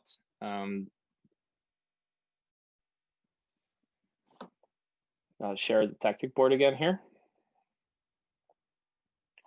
So if you look at ice hockey, for an example, now I will focus on the offense here. So we will be the blue ones here. So if the classical floorball setup of your defenders would be to have them with their sticks like this. So the blades facing the middle of the court. And we have the luxury in our team to have a lot of like righties and lefties. So we have both things. What we try to do a little bit, which I've definitely stolen from hockey, is that when players attack us, especially with a 2-to-1 defense, we'll have the sticks like this facing the boards instead, which means that when someone comes steering, the ball will be further away from them. So once they come steering us, we will gain more time with the ball and open up other angles on the court. So because of the fact that the stick is here, the pass to this guy can be easier, the pass to this guy can be easier, and it's harder to get to this guy, which is a typical hockey thing. So if you look at a hockey game, you'll almost always see the defenders playing their sticks towards the boards. So that could be a thing that is a thing that I've stolen from hockey. Thank you so much, David, for a very insightful defensive systems talk. Now we will be moving on to Coach's Corner by Philip Dahlgren. And today he'll be covering pressure systems. And we will see David the same time tomorrow at 5 p.m. where he'll be going through. I will let you guys know what he's going through. Sorry, I forgot. Yeah, no, I can say it's no problem. Okay. I will be going through a little bit more offense. Now we talked about defense today, so we'll be looking at 2 things: functional technique, what kind of functional technique you need as a player, and then after that, decision making. So if you have a good functional technique, how can you use that for decision making? So I will show you a couple of video examples, and we will discuss whether the decisions that are made on tape is good or not. So I will have you chiming in and helping out in trying to be some kind of floorball court where we will decide whether someone has made a good decision or not. Thank you so much, David. I think the way that you presented today was very interesting. It was very new for all of us. So I think tomorrow people will be excited to take part as well. Thank you very much. Okay, see you tomorrow, David. Bye. See you. Bye. Okay, so before moving into Coach's Corner by Philip Dahlgren, we'll be showing you a short video from our partner, Singapore Tourism Board, and a video from our sponsor. Right after that, we'll be jumping straight into Coach's Corner. Enjoy.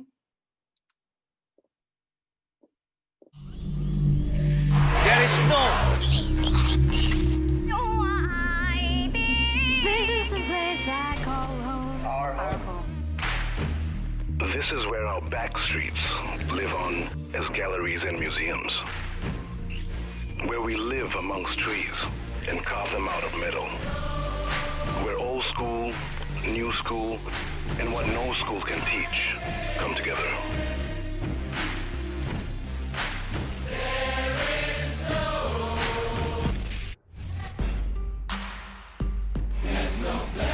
This is where all that you're passionate about,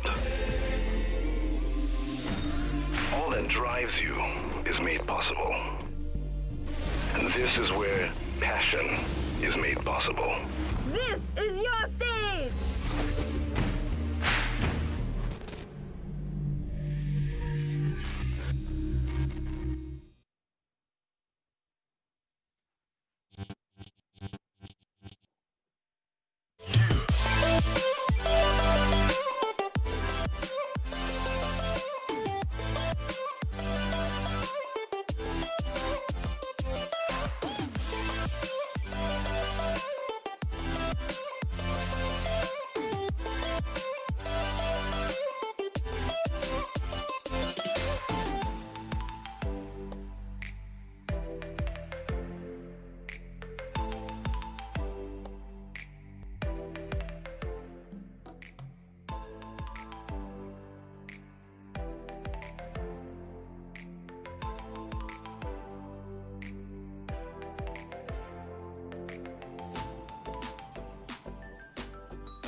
Hi guys, and welcome to another episode of Coach's Corner.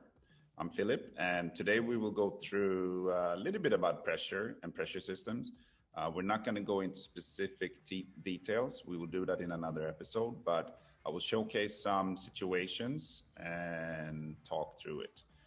Just like the other one, we will start by just playing through all the clips, and then we will rewatch it when I make some comments.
All right. So normally when you talk about pressure or team in general is that you defend as a team, you attack as a team, and it's similar with pressure. You pressure as a team too. Whether you go aggressive pressure or if you're more defensive in your pressure, you have to do it as a team. In some of these clips, they do that really well, and in some of them, it's the opposite of that. And I will go through and try to showcase you the difference.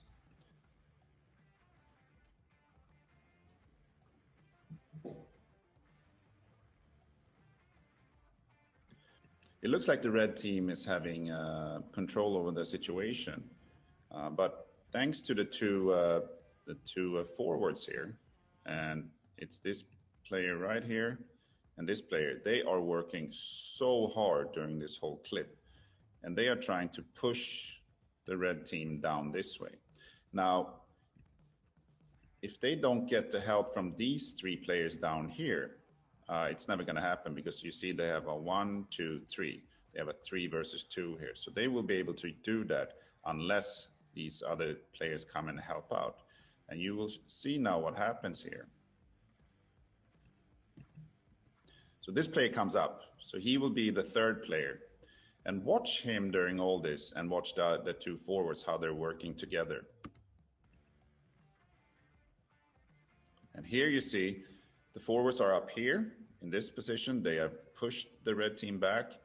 You saw that the center here was actually over on this side with one player, but now he's changing over to this player, because this player in this position can come down here perhaps and get a pass. And by just being here, he kind of wants this player to see that, because he normally a player that looks up and sees a player like this and a player very close to him is probably not going to make that pass. So instead, he's going to hold it even longer, which is the whole goal with this, to push them back.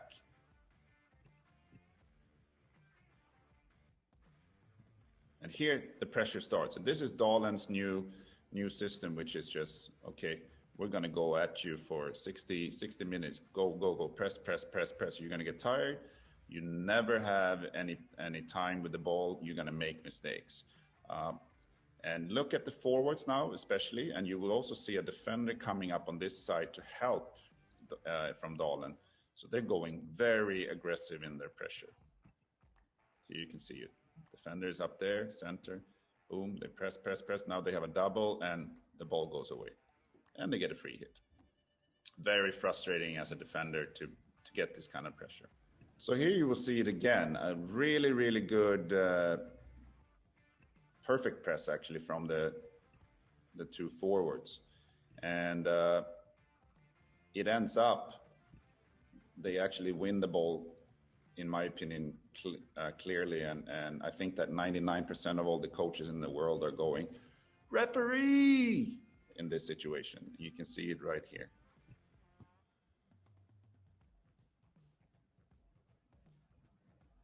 And he blows. So that's what they do. Here, once again, we see a pressure situation where Dahlen actually has only two players right here. So it looks like it's a simple situation for the black team to get out of, since it's only two here. But look how fast they are coming down to help out. And then you will see Victor Nystedt coming down like Flash Gordon and winning the ball on the side.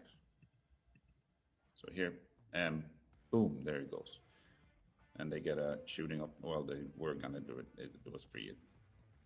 So here's the same situation. Here you can see the black team. They're actually starting the pressure very well. They have their players in the right position where they want to be. They have this player right here that is in a perfect position to put this pressure. He's going to push the white player down or make him make a pass this way. As you can see, the black, this 42 has already anticipated that. So he's going to go here and press. So they're doing what the objective is, to push Dahlen back. They also have this player in a perfect position right now. The center, he's right here next to this player. This player is probably the only option for this for the white player here, the defender, that is going to make a pass. The only pass he can do under this pressure is actually here. So if this black player is doing his job, they will probably have won the ball here. But for some reason, he leaves this white player up here. So this player can just make a very, very simple pass straight through here. So my point with this is that if you're on the same ball, which means that you're going to go press hard, almost like a man-man situation, this situation, everybody, the whole team has to be on par. They have to, everyone do the same thing. Otherwise this happens, which, as you can see now. And he has so much space.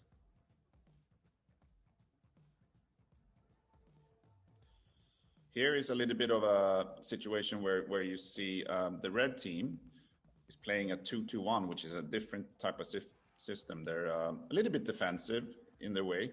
I think that in this one, you can see that the ball goes around and the top player is a little bit out of position, but he comes back. They are a little bit overloading on this side, so the pass across can be dangerous in this situation. So you got to be able, in a 2-2-1, you have a box there. You got to be moving very, very quickly and constantly moving your feet. I think the pass comes over. I still think that they're doing a good job until right in front of the goal there is a little bit of a passive defending from number 3. So number 9 still managed to get that shot off.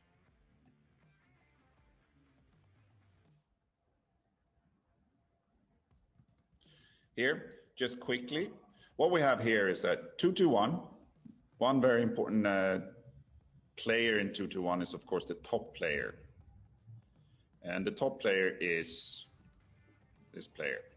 His job is to try to steer and not, he's trying to steer this player to go this way. He does not want him to be able to make that pass, because at the same time as this player is moving in this direction, the box or the 4 players down here are moving over on the other side too. So they're a little bit vulnerable to overloads or cross passes. Unfortunately for the red team, this player gets tricked very nicely, but the pass comes over, as you can see now. So now all of a sudden they have to run back, and they're a little bit out of position already. And what Dahlen does here is they're going to do something really nice. So you have number 9. He's going to come out straight out here to be an option. But the other good thing with him is he's a righty, which means that if the pass is good, he will be able to make a pass right away, a direct pass. You have 65 here in the middle. He is in a position that he's supposed to help out if there's a chance to get the ball right here. But of course, in this situation, he's never going to get the ball. This player doesn't want to play it here because you have 1 player, you have 2 players, and you might even have this player that can attack him. So he knows that himself too already. So he's going to try to move somewhere. So again, what you see here is you see number 9, it's going to take off this way. And when that happens, or when 65 sees that he's not going to get the ball, he's going to go in this direction. And because of that, this player, 77, he is supposed to mark 65. And he has to run with him in this position, in this pressure system. But he is a little bit late in realizing it, or if he's tired, I'm not sure. So you can see what happens. That's how simple floorball is.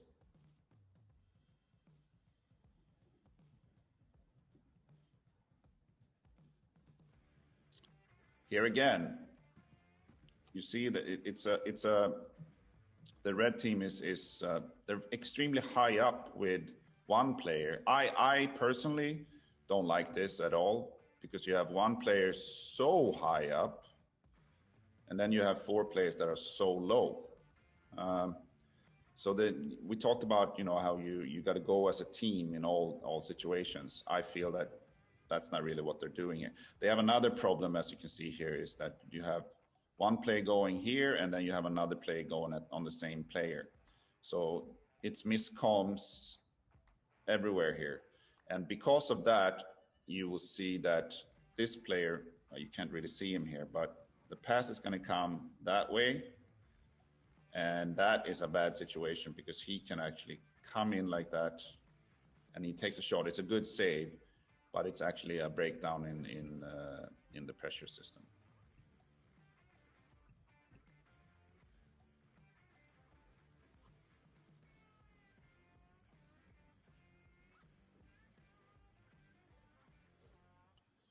Here, I'm showcasing this actually because believe it or not, you will see how Dahlin is passing the ball great, and it looks impressive that they pass it. But in this situation, the red team actually is playing good 2-1 defensive minded. They're still defensive, even though they're losing here. But this is the way they actually want to play it. It looks strange, but it is. They are going to be working very hard. And this box of 4 players, you see them here, they are vital here, that they constantly are moving. So it can be frustrating as a player. I mean, it's tough to play in this situation if you let the other team constantly have the ball. But what they're doing is that they will constantly move this way, this way, this way. When the pass goes over to the other side, they will all have to move a little bit sideways this way. But you can see here on these 4 that they are doing a really good job, moving. And what they hope for is that Dahlin will pass, and then maybe lose their patience or make a mistake, and then they can counter, which they do. But it's really good back checking from Dahlin that stops this from being a dangerous counterattack. You can see the movement here. Constantly moving around, even though Dahlin passes.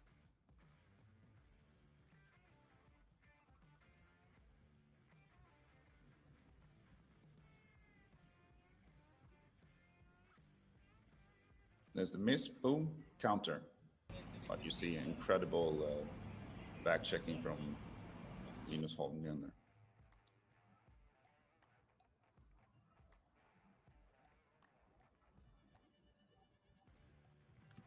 All right, so I'm showing this one also. This is the last one. Same team again, the red team. And now it's only like 10 minutes left of this game, and they're losing by 3 goals. So they are in a position where they have to go forward. So they have abandoned their 2-2-1 kind of defensive system, and they're playing a 2-1-2 higher up pressure. You can see here that they have a player running here that is going to try to press. They have a player that is supposed to take this player, and then they have this player in the middle that is pointing and directing, and he probably should be with this player. What you will see happen here is that I don't know how much they train 2-1-2, but based on this play up here, they haven't trained it much, because it seems like this player is able to just run this way. So the pass is going to come straight up here and then across to this player. And then after that, this 65 is going to get space too. So they're getting a 3 versus 1 in this play up here, Dahlin, which probably is not how the red team planned everything.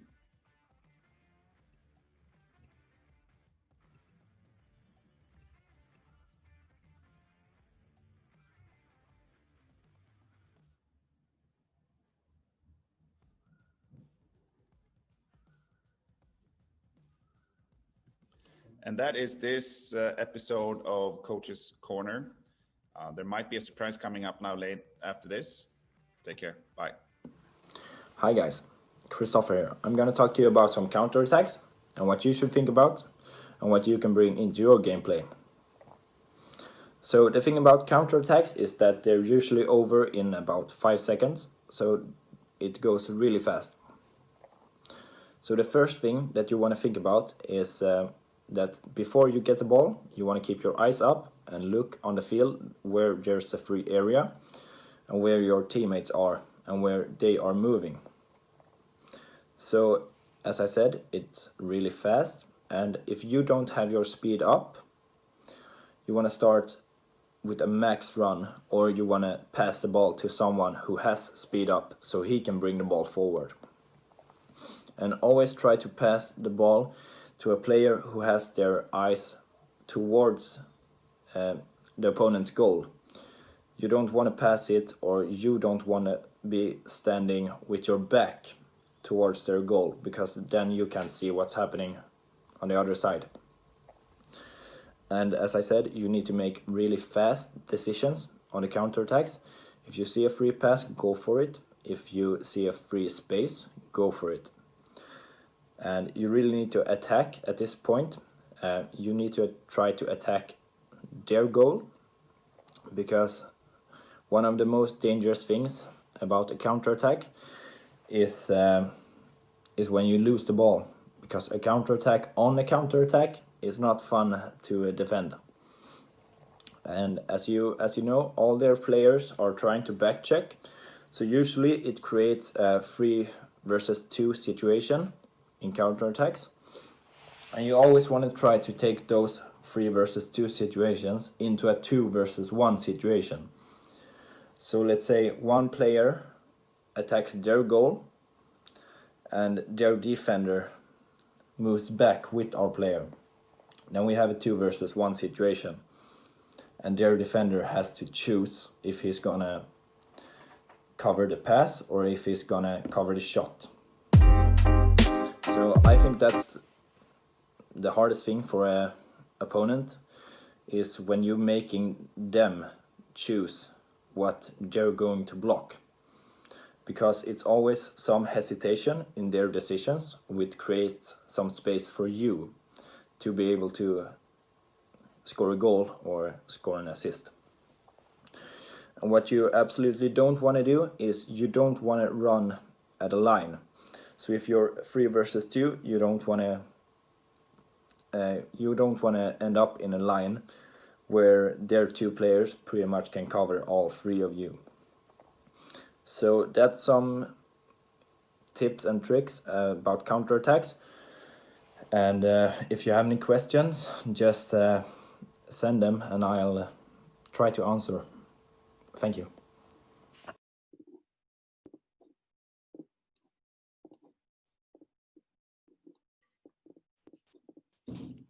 I hope you guys enjoyed Coach's Corner by Philip and the insight from Christopher Anderson. So right now we'll be moving on to Iconic Singapore Part 2, which is Kampong Glam. Actually today we have 3 segments because the program is a little longer than usual. So right now we will be showing you a short clip that we made of Kampong Glam, one of the oldest ethnic enclaves in Singapore.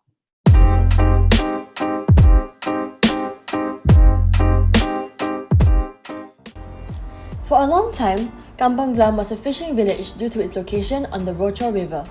In the 1820s, Sir Stamford Raffles designated Kampong Glam to Sultan Hussein Muhammad Shah for use by the Muslim community, after he signed a treaty ceding Singapore to the East India Company. In Malay, the word kampong means compound, while galam is often attributed to the paperbark tree, which was commonly found in the area and used for boat making, medication, as well as a seasoning for food. Kampong Glam is traditionally associated with the Middle Eastern cuisine. In recent years, the area has experienced a surge in cocktail bars and restaurants springing up within the shophouses. It is really a unique heritage attraction where visitors can enjoy the colourful nightlife while soaking in the culture that defines Kampong Glam. Thank you so much for sticking with us thus far and enjoy the rest of the conference. Bye! Now we have a giveaway and you guys know the drill. Just send your answers to Trivia Board privately in this format. Your answer, Instagram username and Telegram username. And remember that you have 2 minutes to answer, and at the end of the day, we'll pick the lucky winner and release the results on our social media channels. Okay, so for the price of a blade today, from the brands that Valhalla Asia carries, Zone or Unihawk. Okay, it was mentioned in the video that the Sultan actually signed a treaty with the British East India Company, which is essentially the British. So what did this treaty allow the British to do? This answer can be answered on Google. So go ahead, you guys have 3 minutes. Hi guys, the time is up. I hope that you guys have had enough time to answer this question or search it online. So basically the answer is that it gave the British East India Company the right to set up a trading post in Singapore. Sorry again for the mess up, but I hope you guys learned something from this segment. Okay, right now we'll be diving into the player development camp. Today we'll be covering blocking shots, defensive 1v1, passing, direct shots, as well as penalties. We'll be hearing quite a lot from Christopher Anderson today, and he is the top scorer in the SSL currently. So after this segment, he will be around for Q&A, so do take the opportunity to send in your questions to one of the best shooters in the world. You can either send it through the main chat or to question bot privately. So I hope you guys enjoy this video.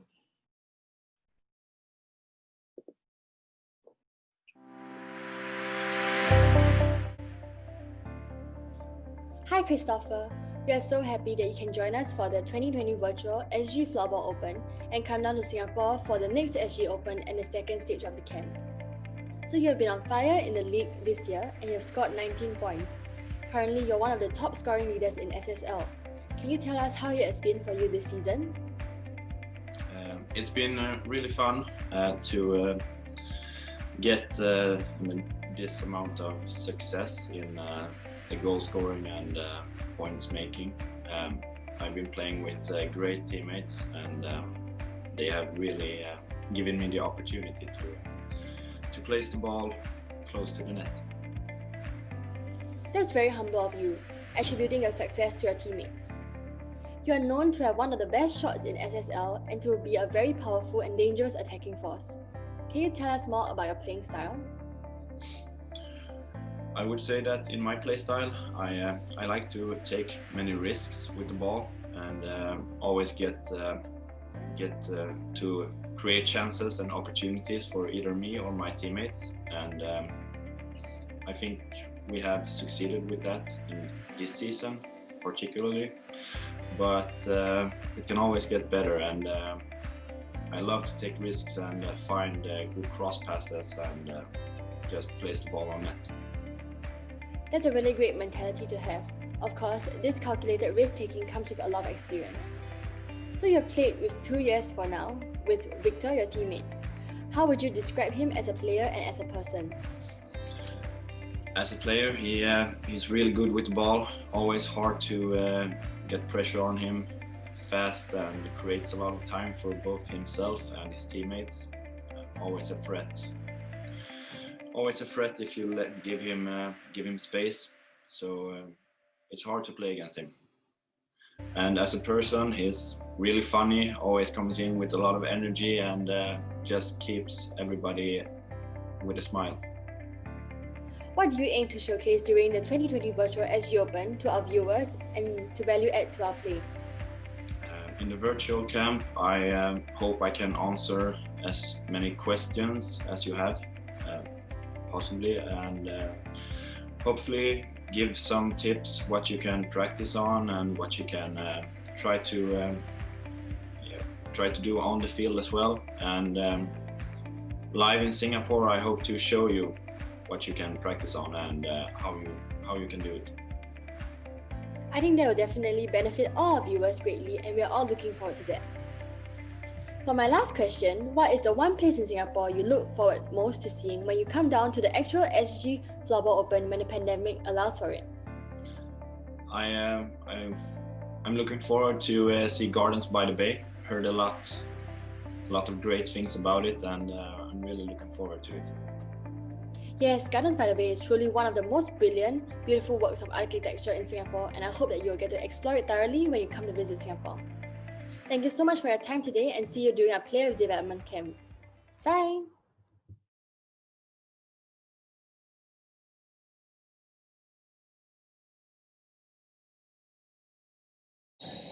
Okay, next thing we're going to go into is body fakes. Body fakes is really underutilized in floorball.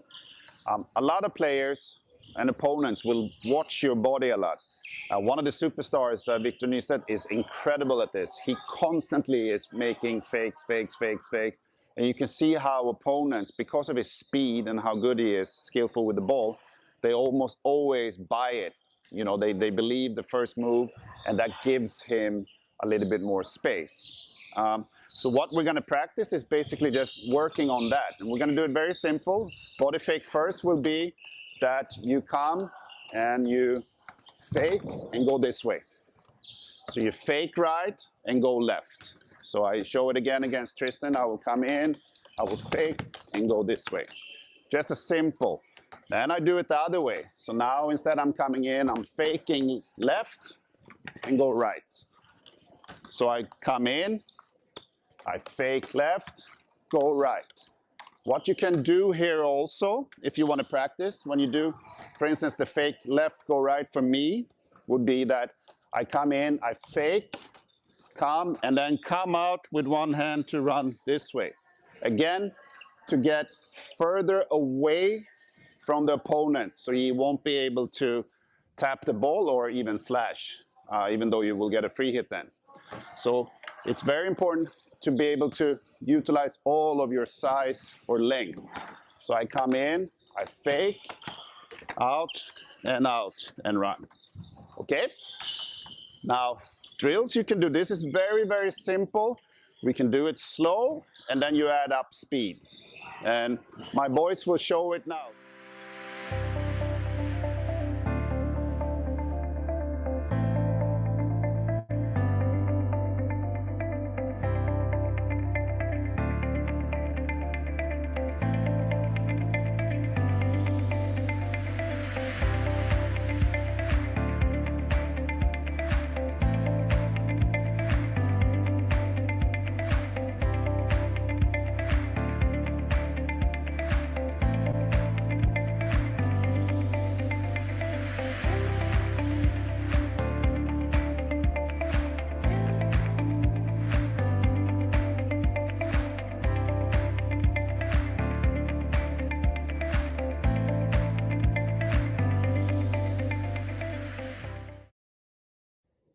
Hello everyone, my name is Victor Nystedt. I'm 24 years old and I'm a right defender at IBK Dalen. I'm currently on my 7th year as a IBK Dalen player, and I have a contract that remains 2 more years, so it's going to be a total of 9. I'm a left shooter and I play with Unox Stick Dreamstick, and I don't know the name of the blade, but it's the softest one that Unox have. My strengths as a floorball player, I would say, is my speed and my quality on the ball. My favorite player is Emil Johansson, and he was named the world's best player 2019, and he's also a right defender, so I get a lot of inspiration from him. A sport I like watching, besides when I'm not playing floorball, is Formula 1. I'm an extreme fan of Formula 1, and I watch everything they do, like the practices, the qualification, the races, and the team that I share on is Renault, so it's a French team. I'm also a meat lover. I love just all kinds of meat, so it's like the best thing I know. And if I need to choose a drink, I will see Pepsi Max. I can't go a day without drinking a Pepsi Max, so I will lie if I say something else. And what I do besides playing floorball, I work at a company called Vattenfall in Charge, and we're selling charging stations for electric cars. So it's a real fun and new business. So it's really nice. Looking forward to seeing you soon.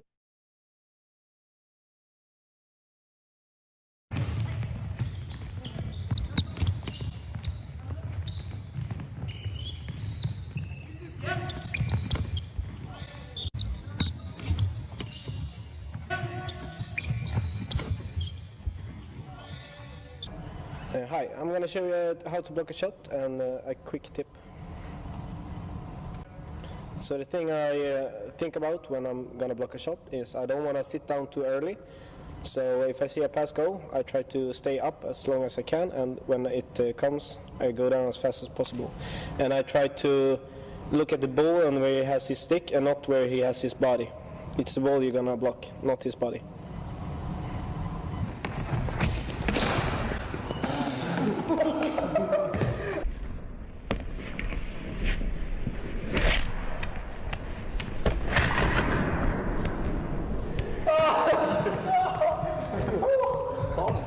Känns det som i upptakten här. Verkligen. Jag tror att de vill långt upp och trycker. Ja, och så har vi den här omställningen då när man har många. Samuelsson styr den där bollen till Galante Karlström. Och så vrider han runt. Viktari Hansson är uppe ganska högt.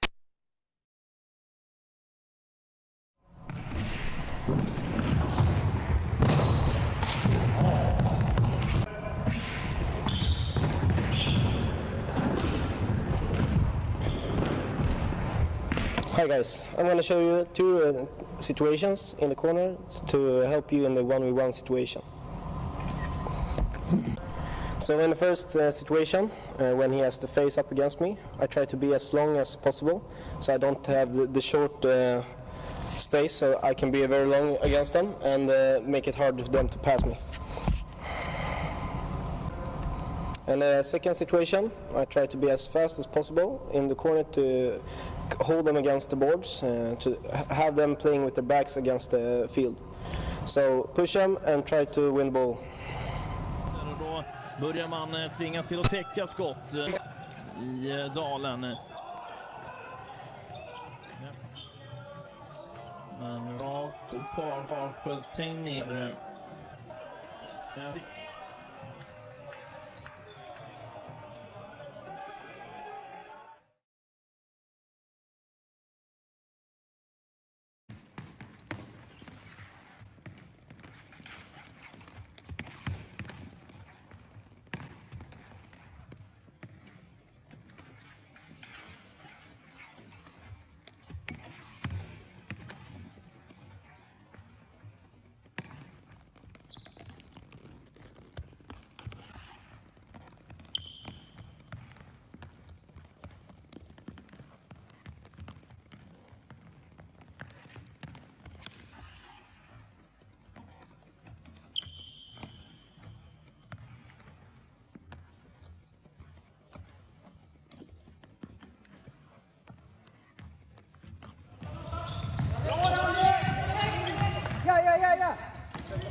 In that video, in the beginning, I was like just taking the ball in every time because it was a little bit bouncy in the way back. So that's a tip. If you get a ball that you see is bouncing, then just get control, feel the weight of the ball against the blade.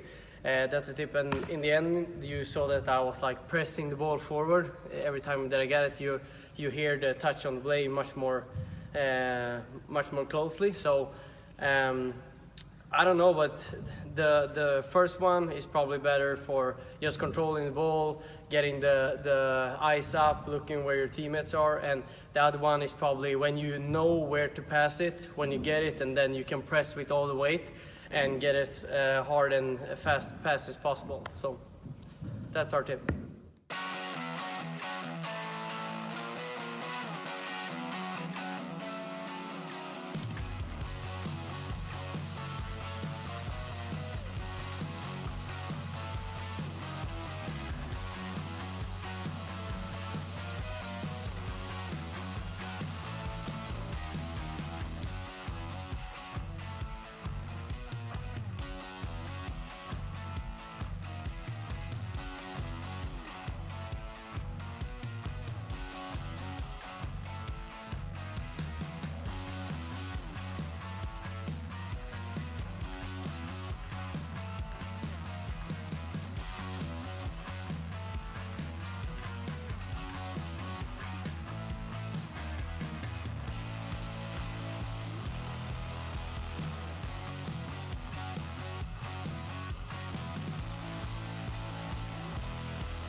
Yes, so in the first clip I showed you, I managed to win the ball from the defender and then move into the net and find a pass.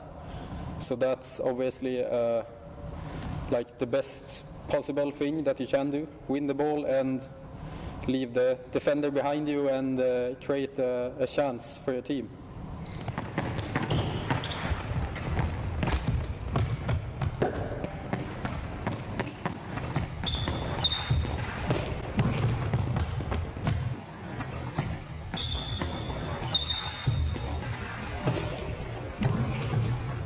In the second clip, the defender, he showed me like an open space behind the net, so I felt like he didn't want me to move to my own defender, so to speak. So I just went at him and then turned on my backhand and got some space behind the net and find the pass to the other side. So that's also good.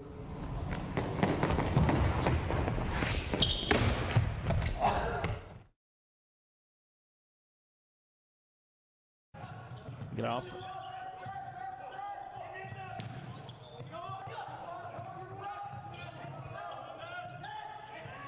Ja, springer mycket med boll här nu, Graf, precis som många.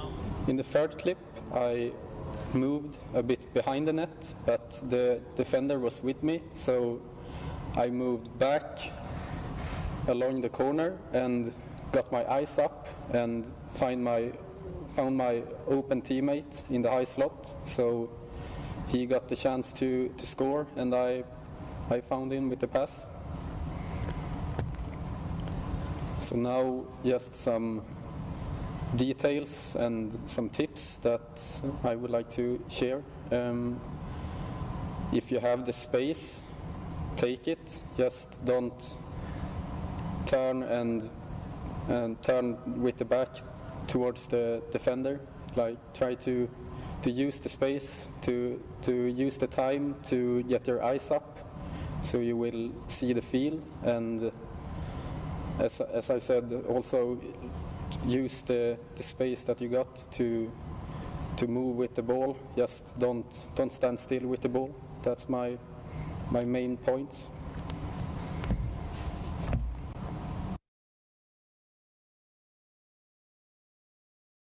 En gång till. Ja.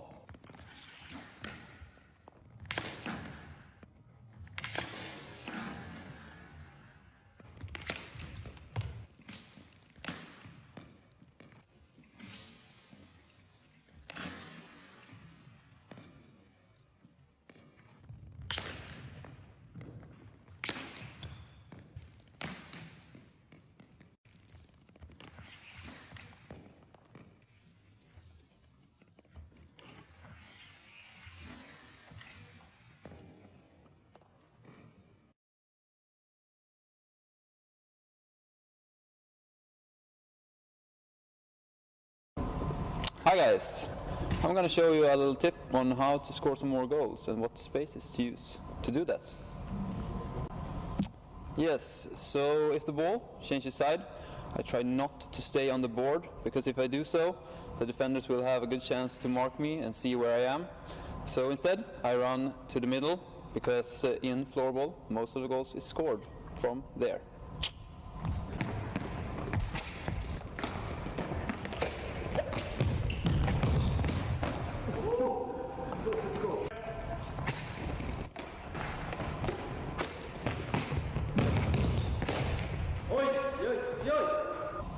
Okay, so when I get the ball from my defender in just below their center position, in the square pocket, as we call it in Sweden, I always try to keep my head up before I get the ball, so I can see where their players are. So I know if I will be able to find a cross pass to my teammate, or if I'm gonna attack the net by myself. Now I'm going to show you my favorite position to get the ball.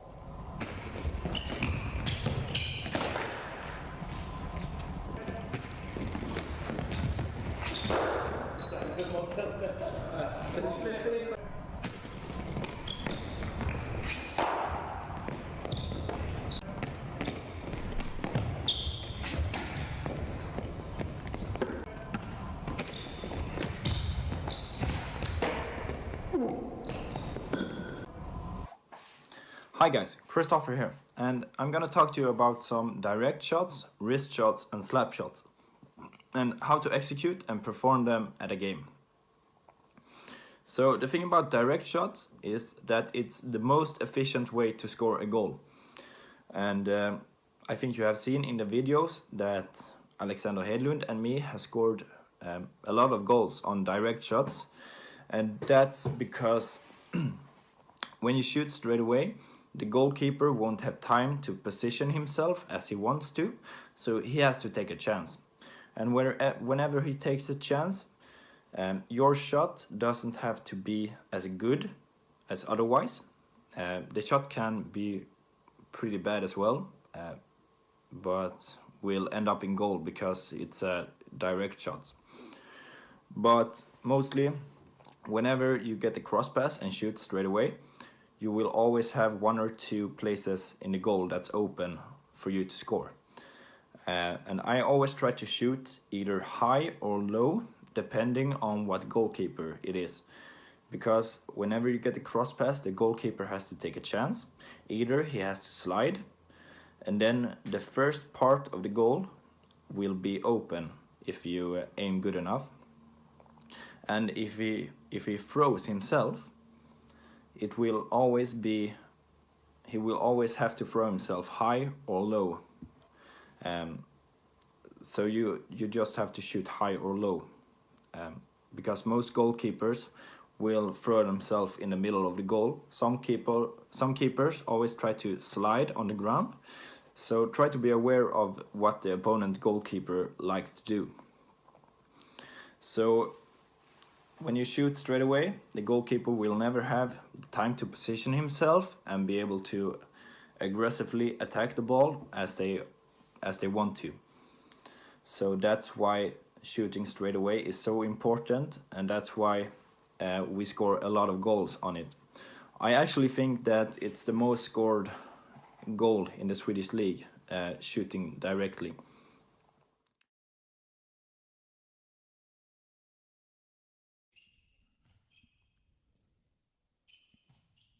Ögren väntar och väntar, drar. Malmström.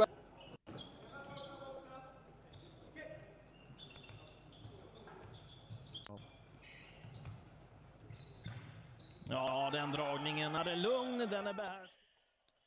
Lugnt och försiktigt fintar, avslutar ett par gånger. Ska göra någon delikat dragning. Oj, jamen, upp till nättaket. Okay guys, so on penalty shots, I'm going to show you a few tricks, what you can think about. It's very important to use what you are good at.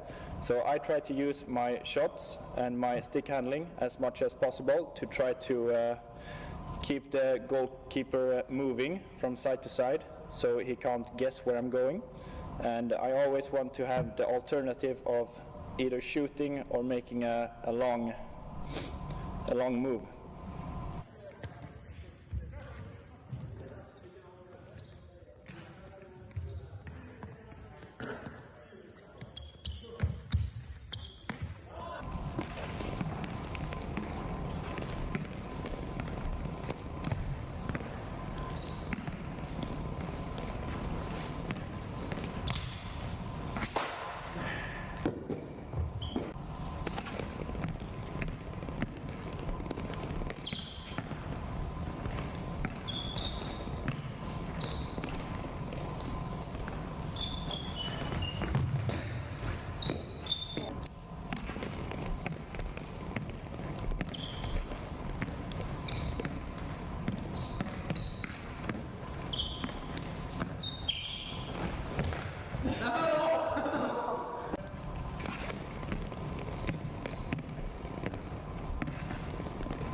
Here come Kristoffer Andersson, top scorer in the Swedish Super League.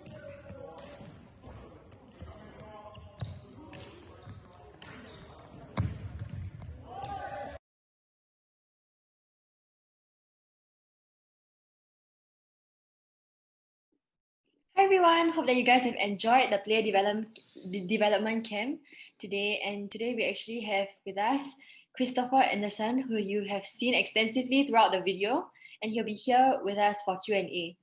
Hi Kristoffer.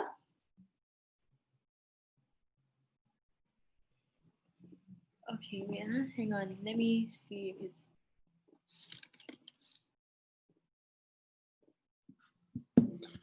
Hi.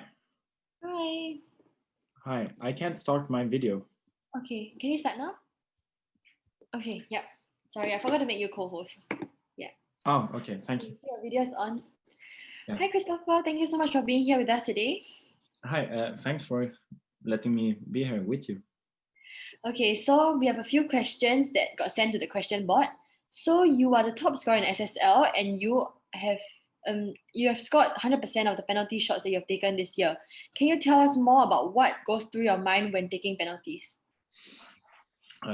So I always try to go into the right mindset when I take penalty shots, because I think it's much what you believe in your head is about to happen on the penalty shot, and I always try to stay confident throughout the penalty shot. But I always have one or two options that I go through when I'm going to take my penalty. So I always try to look up on the keepers before the game, the day before, which keeper I'm facing and what he likes to do.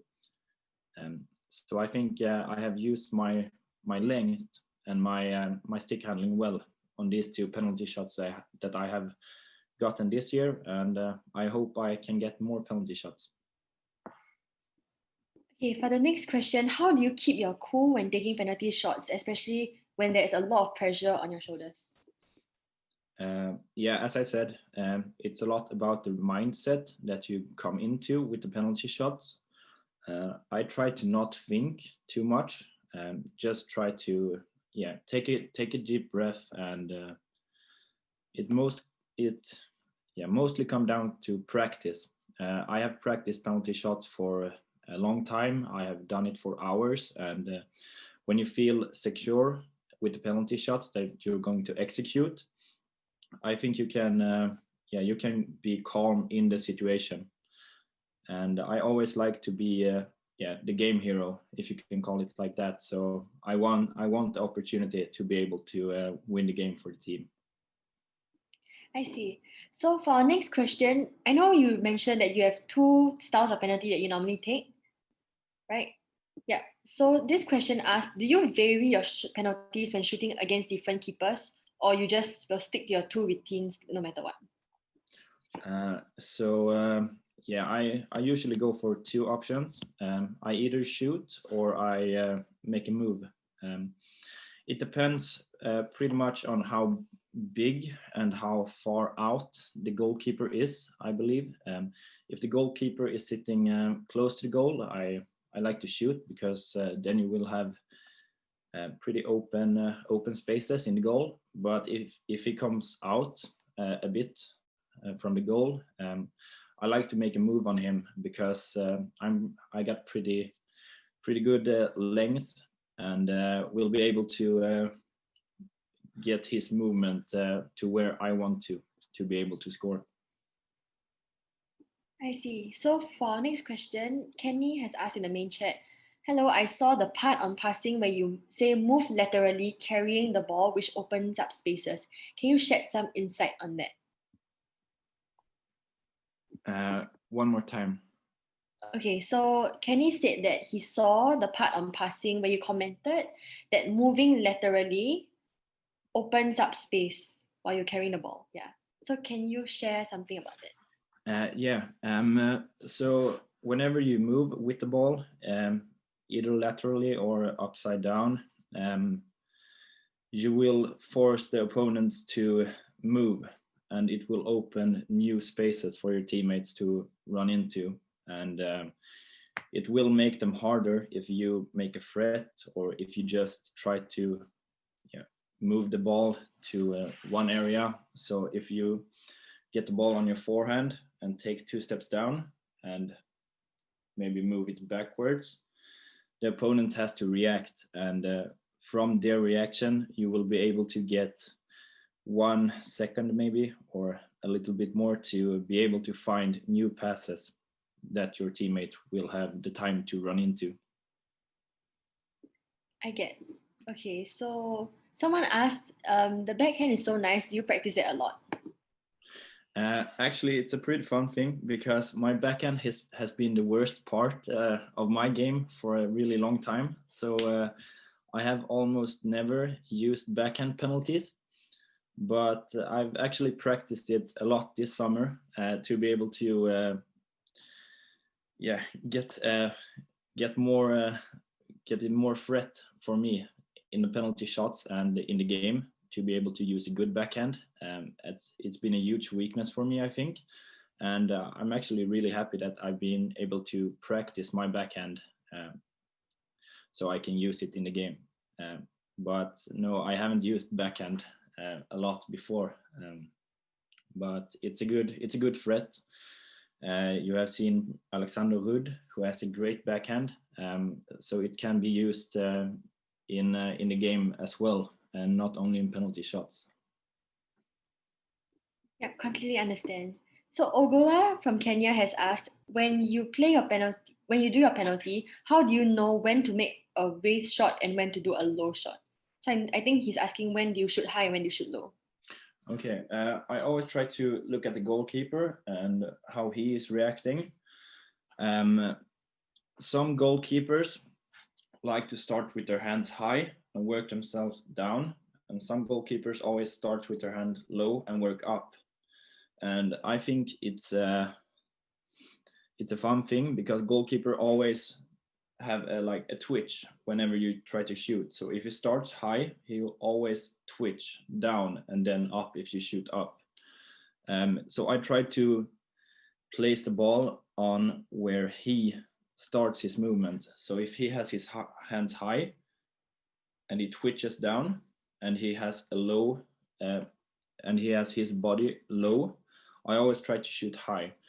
But if he starts with his hands low, I think it's easier when the goalkeeper starts low, because wherever I shoot, goalkeepers always twitch a little bit before they come into the right position. So if their body movement is low, I try to shoot high. And if he is pretty straight up, I try to shoot low. And that was very insightful. I hope Ogola has gained some insight from that. And okay, our next question is, have you had any major injuries, and how would you advise someone recovering from an injury and having to transition back into floorball? Yes, I had a knee injury for about 4 years ago, I think. I was away for 4 months at least, and it was really it went really good for me in the start of the season, and then I had a knee injury, so I couldn't play for 3 to 4 months. But I think what you have to think about is that you're gonna do just like you do when you can practice floorball. You always have to give 100% on the rehabilitation and have your mindset that you're going to come back stronger, and keep practicing the things you can practice. If you can practice stick handling, do that. If you can't, practice the things that you can practice, and always go with the mindset that you're going to come back stronger and be able to come back and help the team when you're back. Okay, we have a more personal question from one of our viewers. What are your hobbies outside of floorball?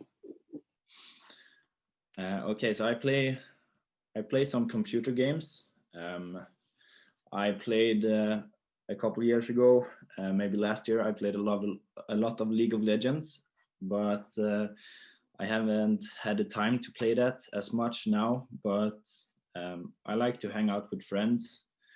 I have some teammates who live just across the street, so we usually get together and play some FIFA or just hang out. And yeah, we like to whenever we don't play floorball, we like to do other stuff as well, like go ice skating or whatever we have the possibility of doing. Okay, for the next question, okay, I think a young player asked, when you come down to Singapore for SG Open, will you teach us how to do penalty shootouts, even for the younger players? Of course. Of course I will. I think it's easier as well to be able to show you guys what to think about when I'm in Singapore, because it's harder to explain when I can't see you guys perform them. I can only tell you guys how I think and what I'm doing, but I think when I see what you're doing, I'm going to be able to give more personal advices. Okay, I think we're all looking forward to that. And okay, this is another personal question. Which part in floorball do you feel that you can still improve on, given that you are one of the best players in the world? So my defensive work is the main part, and my high pressure game when we're gonna win back the ball is the parts that I want to improve the most, because I think it will let me be able to get more goal scoring opportunities if I can improve on the defensive end and win back the ball higher up in the field. So it's mostly without the ball that I want to improve at this point. But I still always try to practice what I'm good at to be even greater at that. So I think that's important as well, to always practice what you're good at. Yeah, definitely. Okay, for one of our last questions, someone asked a more sensitive question. Will you think Alexander Root is the best penalty taker? Maybe not the best. I would say probably a Finnish player. They have great penalty shots. So I think it's the World Championship final, not the last one, but the one before that, when it went down on penalties. And Finland scored all of their penalty shots. It's a great video to watch if you can find it. It's on YouTube. So Finnish player actually have great penalty shots. So if you watch them, try to watch how they move their ball and how they place the goalkeeper. You can really see that the goalkeeper isn't letting the Finnish players shoot from where they want to. It's more that the Finnish players are placing the goalkeeper where they have the opportunity to score. So it's a really good video to watch to be able to learn how to place the goalkeepers where you want them to be. Thank you. For another question, we have, who is the toughest goalkeeper that you have played against? The toughest goalkeeper? I think it's, I would say that Mons is a great goalkeeper, but I've also had some troubles with Falun's goalkeeper, Johan Rehn. And Kosonen is a great goalkeeper as well. They are very big goalkeepers, so you have to your precision in your shots has to be on point to be able to score on them. And on many goalkeepers, you can shoot over the shoulders. That's usually a really good area to shoot at because it's hard for them to be able to get up and save those goals. But these goalkeepers are great at that. They're so tall and so big that you can't shoot there, and that's a place I like to shoot at. It's high over the shoulder and low over the leg that I think you score the most goals out of. Thank you for sharing. Actually, a lot of questions are coming in, so I hope that you're okay with answering all these. Yeah, I am. Many people are excited to talk to you. So our next question is, who is the toughest opponent you have ever played against? And also, who is your favorite opponent to play against? I would say the toughest is probably Robin Nilsbert. He's really hard, and if you get stuck in the corner with him, you're not coming out with the ball. He's really tough. And what was the other one?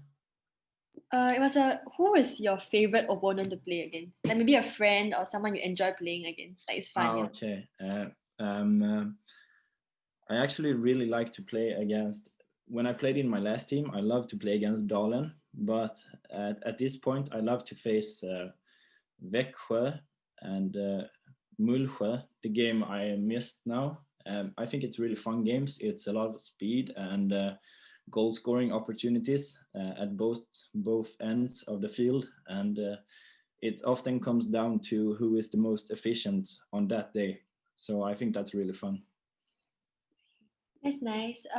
For the last few questions, what is your goal in floorball in the next 5 years? Okay, so I want to win the World Championship with Sweden, and I want to win the Swedish National League as well with Dalen. I think we have an opportunity this year as well because we have played good and we have a lot of injured players. So hopefully they will get back and we will be able to compete for the league. And it would be fun to win the scoring league and points league in Sweden as well. But it's not my main focus. I would love to win the big trophies. Another question that has come in is sometimes I mess up with ball control. How do you maintain ball control in a fast-paced game?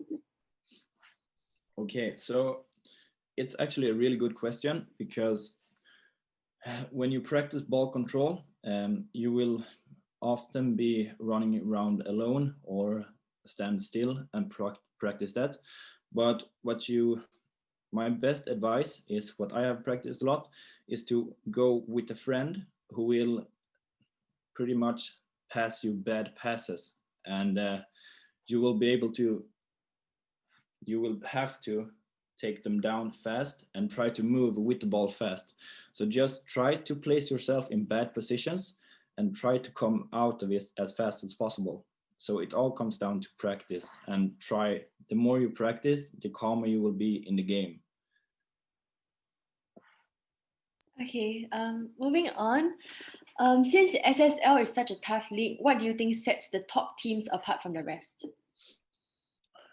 It's actually a really good question because I played in a bottom team before I moved to Dalen. And the biggest difference is what we do on practices. So in Dalen, there's a lot of speed. It's hard to play. People tackle a lot, and it's always 100%. And if you're not 100%, you're not going to be able to win in the practice. So we always compete in Dalen on practices. It's always high stakes, and you always want to win. You don't want to lose. So in the bottom teams, as I played before, there's not as much intensity, and there's not high demands on the players. You want to win, but you don't work enough to win. Okay, sorry, but the questions are still streaming in. No, it's okay. Another question is, how is the Dolan team dynamic like? Are there conflicts between teammates, and how do you get past the conflicts? I think we have a real good team dynamic. We have long journeys on the bus, so we're all pretty close. But as you say, it will always be some fights on the field, and that's what you have to do. You have to separate what you do on the field and what you do off the field. So if there is no feelings and no fights on the field, I think you're playing wrong, because it has to be emotions on the field when you play to be able to be better, because everybody wants to win, and if you're losing, you're gonna be mad, and there will always be fights if you're losing, and you will try to do everything you can to win. But as soon as the practice is over, you have to leave that behind, because you're not the same person on the field as off the field. Yes, that's definitely something I think we can all apply in our lives and also in our team sports. Yeah. Okay, for our last question, somebody asked, if you had to play in another country, which country's league would you want to play in next? I have had some friends who have played in Switzerland, and who describes that country as really beautiful and fun to play in. So at this point, I would say Switzerland, but it would be a dream to play in like USA if they would have a big league. I think that would be really fun, but that's far from where the floorball is right now. So if I had to choose a country right now, it would be Switzerland, because they have a good league with good players, and it seems like a beautiful country to explore as well. Someone asked, how about, would you like to play in Singapore? Yeah, I would love to come down and play with you guys. It would be a lot of fun, and I actually was going down last year with the Dalen team on the tournament, but I couldn't come because my friend had a wedding planned, so I had to turn the trip down. But I was going to go down this summer as well, but it was unfortunate with the coronavirus. So just give me an invite, and I'll come down and practice with you guys and see what you got. With that, we end off our Q&A. Thank you so much, Christopher, for being here with us and sharing so many insights with us. And thank you for giving the politically correct answer when we asked you if you want to play in Singapore. Yeah, thank you guys. It's been fun, and I hope we'll see each other this summer in Singapore. Yeah, we hope to see you too. Yeah, thank you. Bye. Bye. Okay, so just now Christopher mentioned that Mons is one of the hardest keepers that he has played against. That's actually his teammate, and we will have a special goalie segment with him tomorrow, where he'll be sharing a lot of tips about his goalie experience as well as his philosophy. And I think that you guys can ask your goalie friends to be around, because that is the one segment in this whole conference that focuses especially on goalie. So thank you so much, Christopher, for being here with us today. And right now, we'll be moving on to the last segment of the iconic Singapore iconic Singapore. And now we'll be covering the Singapore Flyer. The Singapore Flyer is the second tallest Ferris wheel in the world. The observation wheel has 28 capsules. One revolution takes approximately 30 minutes. It is a masterpiece of urban architecture and engineering that showcases not only the mesmerizing cosmopolitan cityscape, but also the surrounding islands of Indonesia and parts of Malaysia. A fun fact is that during the initial operation, the Singapore Flyer was set to rotate in a counterclockwise direction. However, geomancers, or otherwise known as feng shui masters, convinced the management that it was drawing fortune away from the country. This prompted the management to change the direction of the revolution. The Singapore Flyer is an iconic attraction in Singapore that you absolutely cannot miss. We hope that you have been enjoying the conference so far, and see you guys at our next destination. Bye!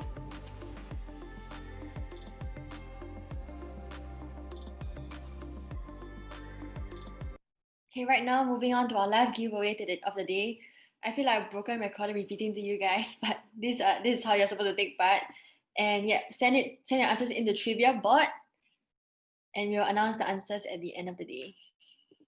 So, for the price of any choice of a group of your choice from either Unihawk or Zone, the question is, the Flyer is the second tallest Ferris wheel in the world. How tall is the Flyer in meters? Please give your answers in this format. Your 2 minutes begins now. Your time is up. So the answer is the Singapore Flyer is actually 165 meters tall. We are right behind Las Vegas High Roller, which is 168 meters. So a fun fact is that the Singapore Flyer was actually the tallest Ferris wheel when it was first built in 2008 before getting overtaken by the Las Vegas High Roller observation wheel, which was built in 2014. Thank you so much, you guys, for participating with us and being so cooperative. And we will see you guys tomorrow, same time, 5 p.m. And it will follow the same format as we did today. And as I mentioned just now, there'll be a goalie segment at the end in place of the normal coaches corner. So actually 2 of our national goalies will be commenting on Mons, which is the keeper that Christopher mentioned just now. And then Mons will actually be coming in to give his input. So I hope you guys are looking forward to tomorrow, which is also the last day of our 2020 virtual SG Floorball Open. So we have left the feedback link in the chat box, and also we'll send it to the Telegram group subsequently, so that you guys can give us feedback in case we need to improve on anything. With that, we have come to the end of the 3rd day of 2020 virtual SG Floorball Open, and we will see you tomorrow. Bye!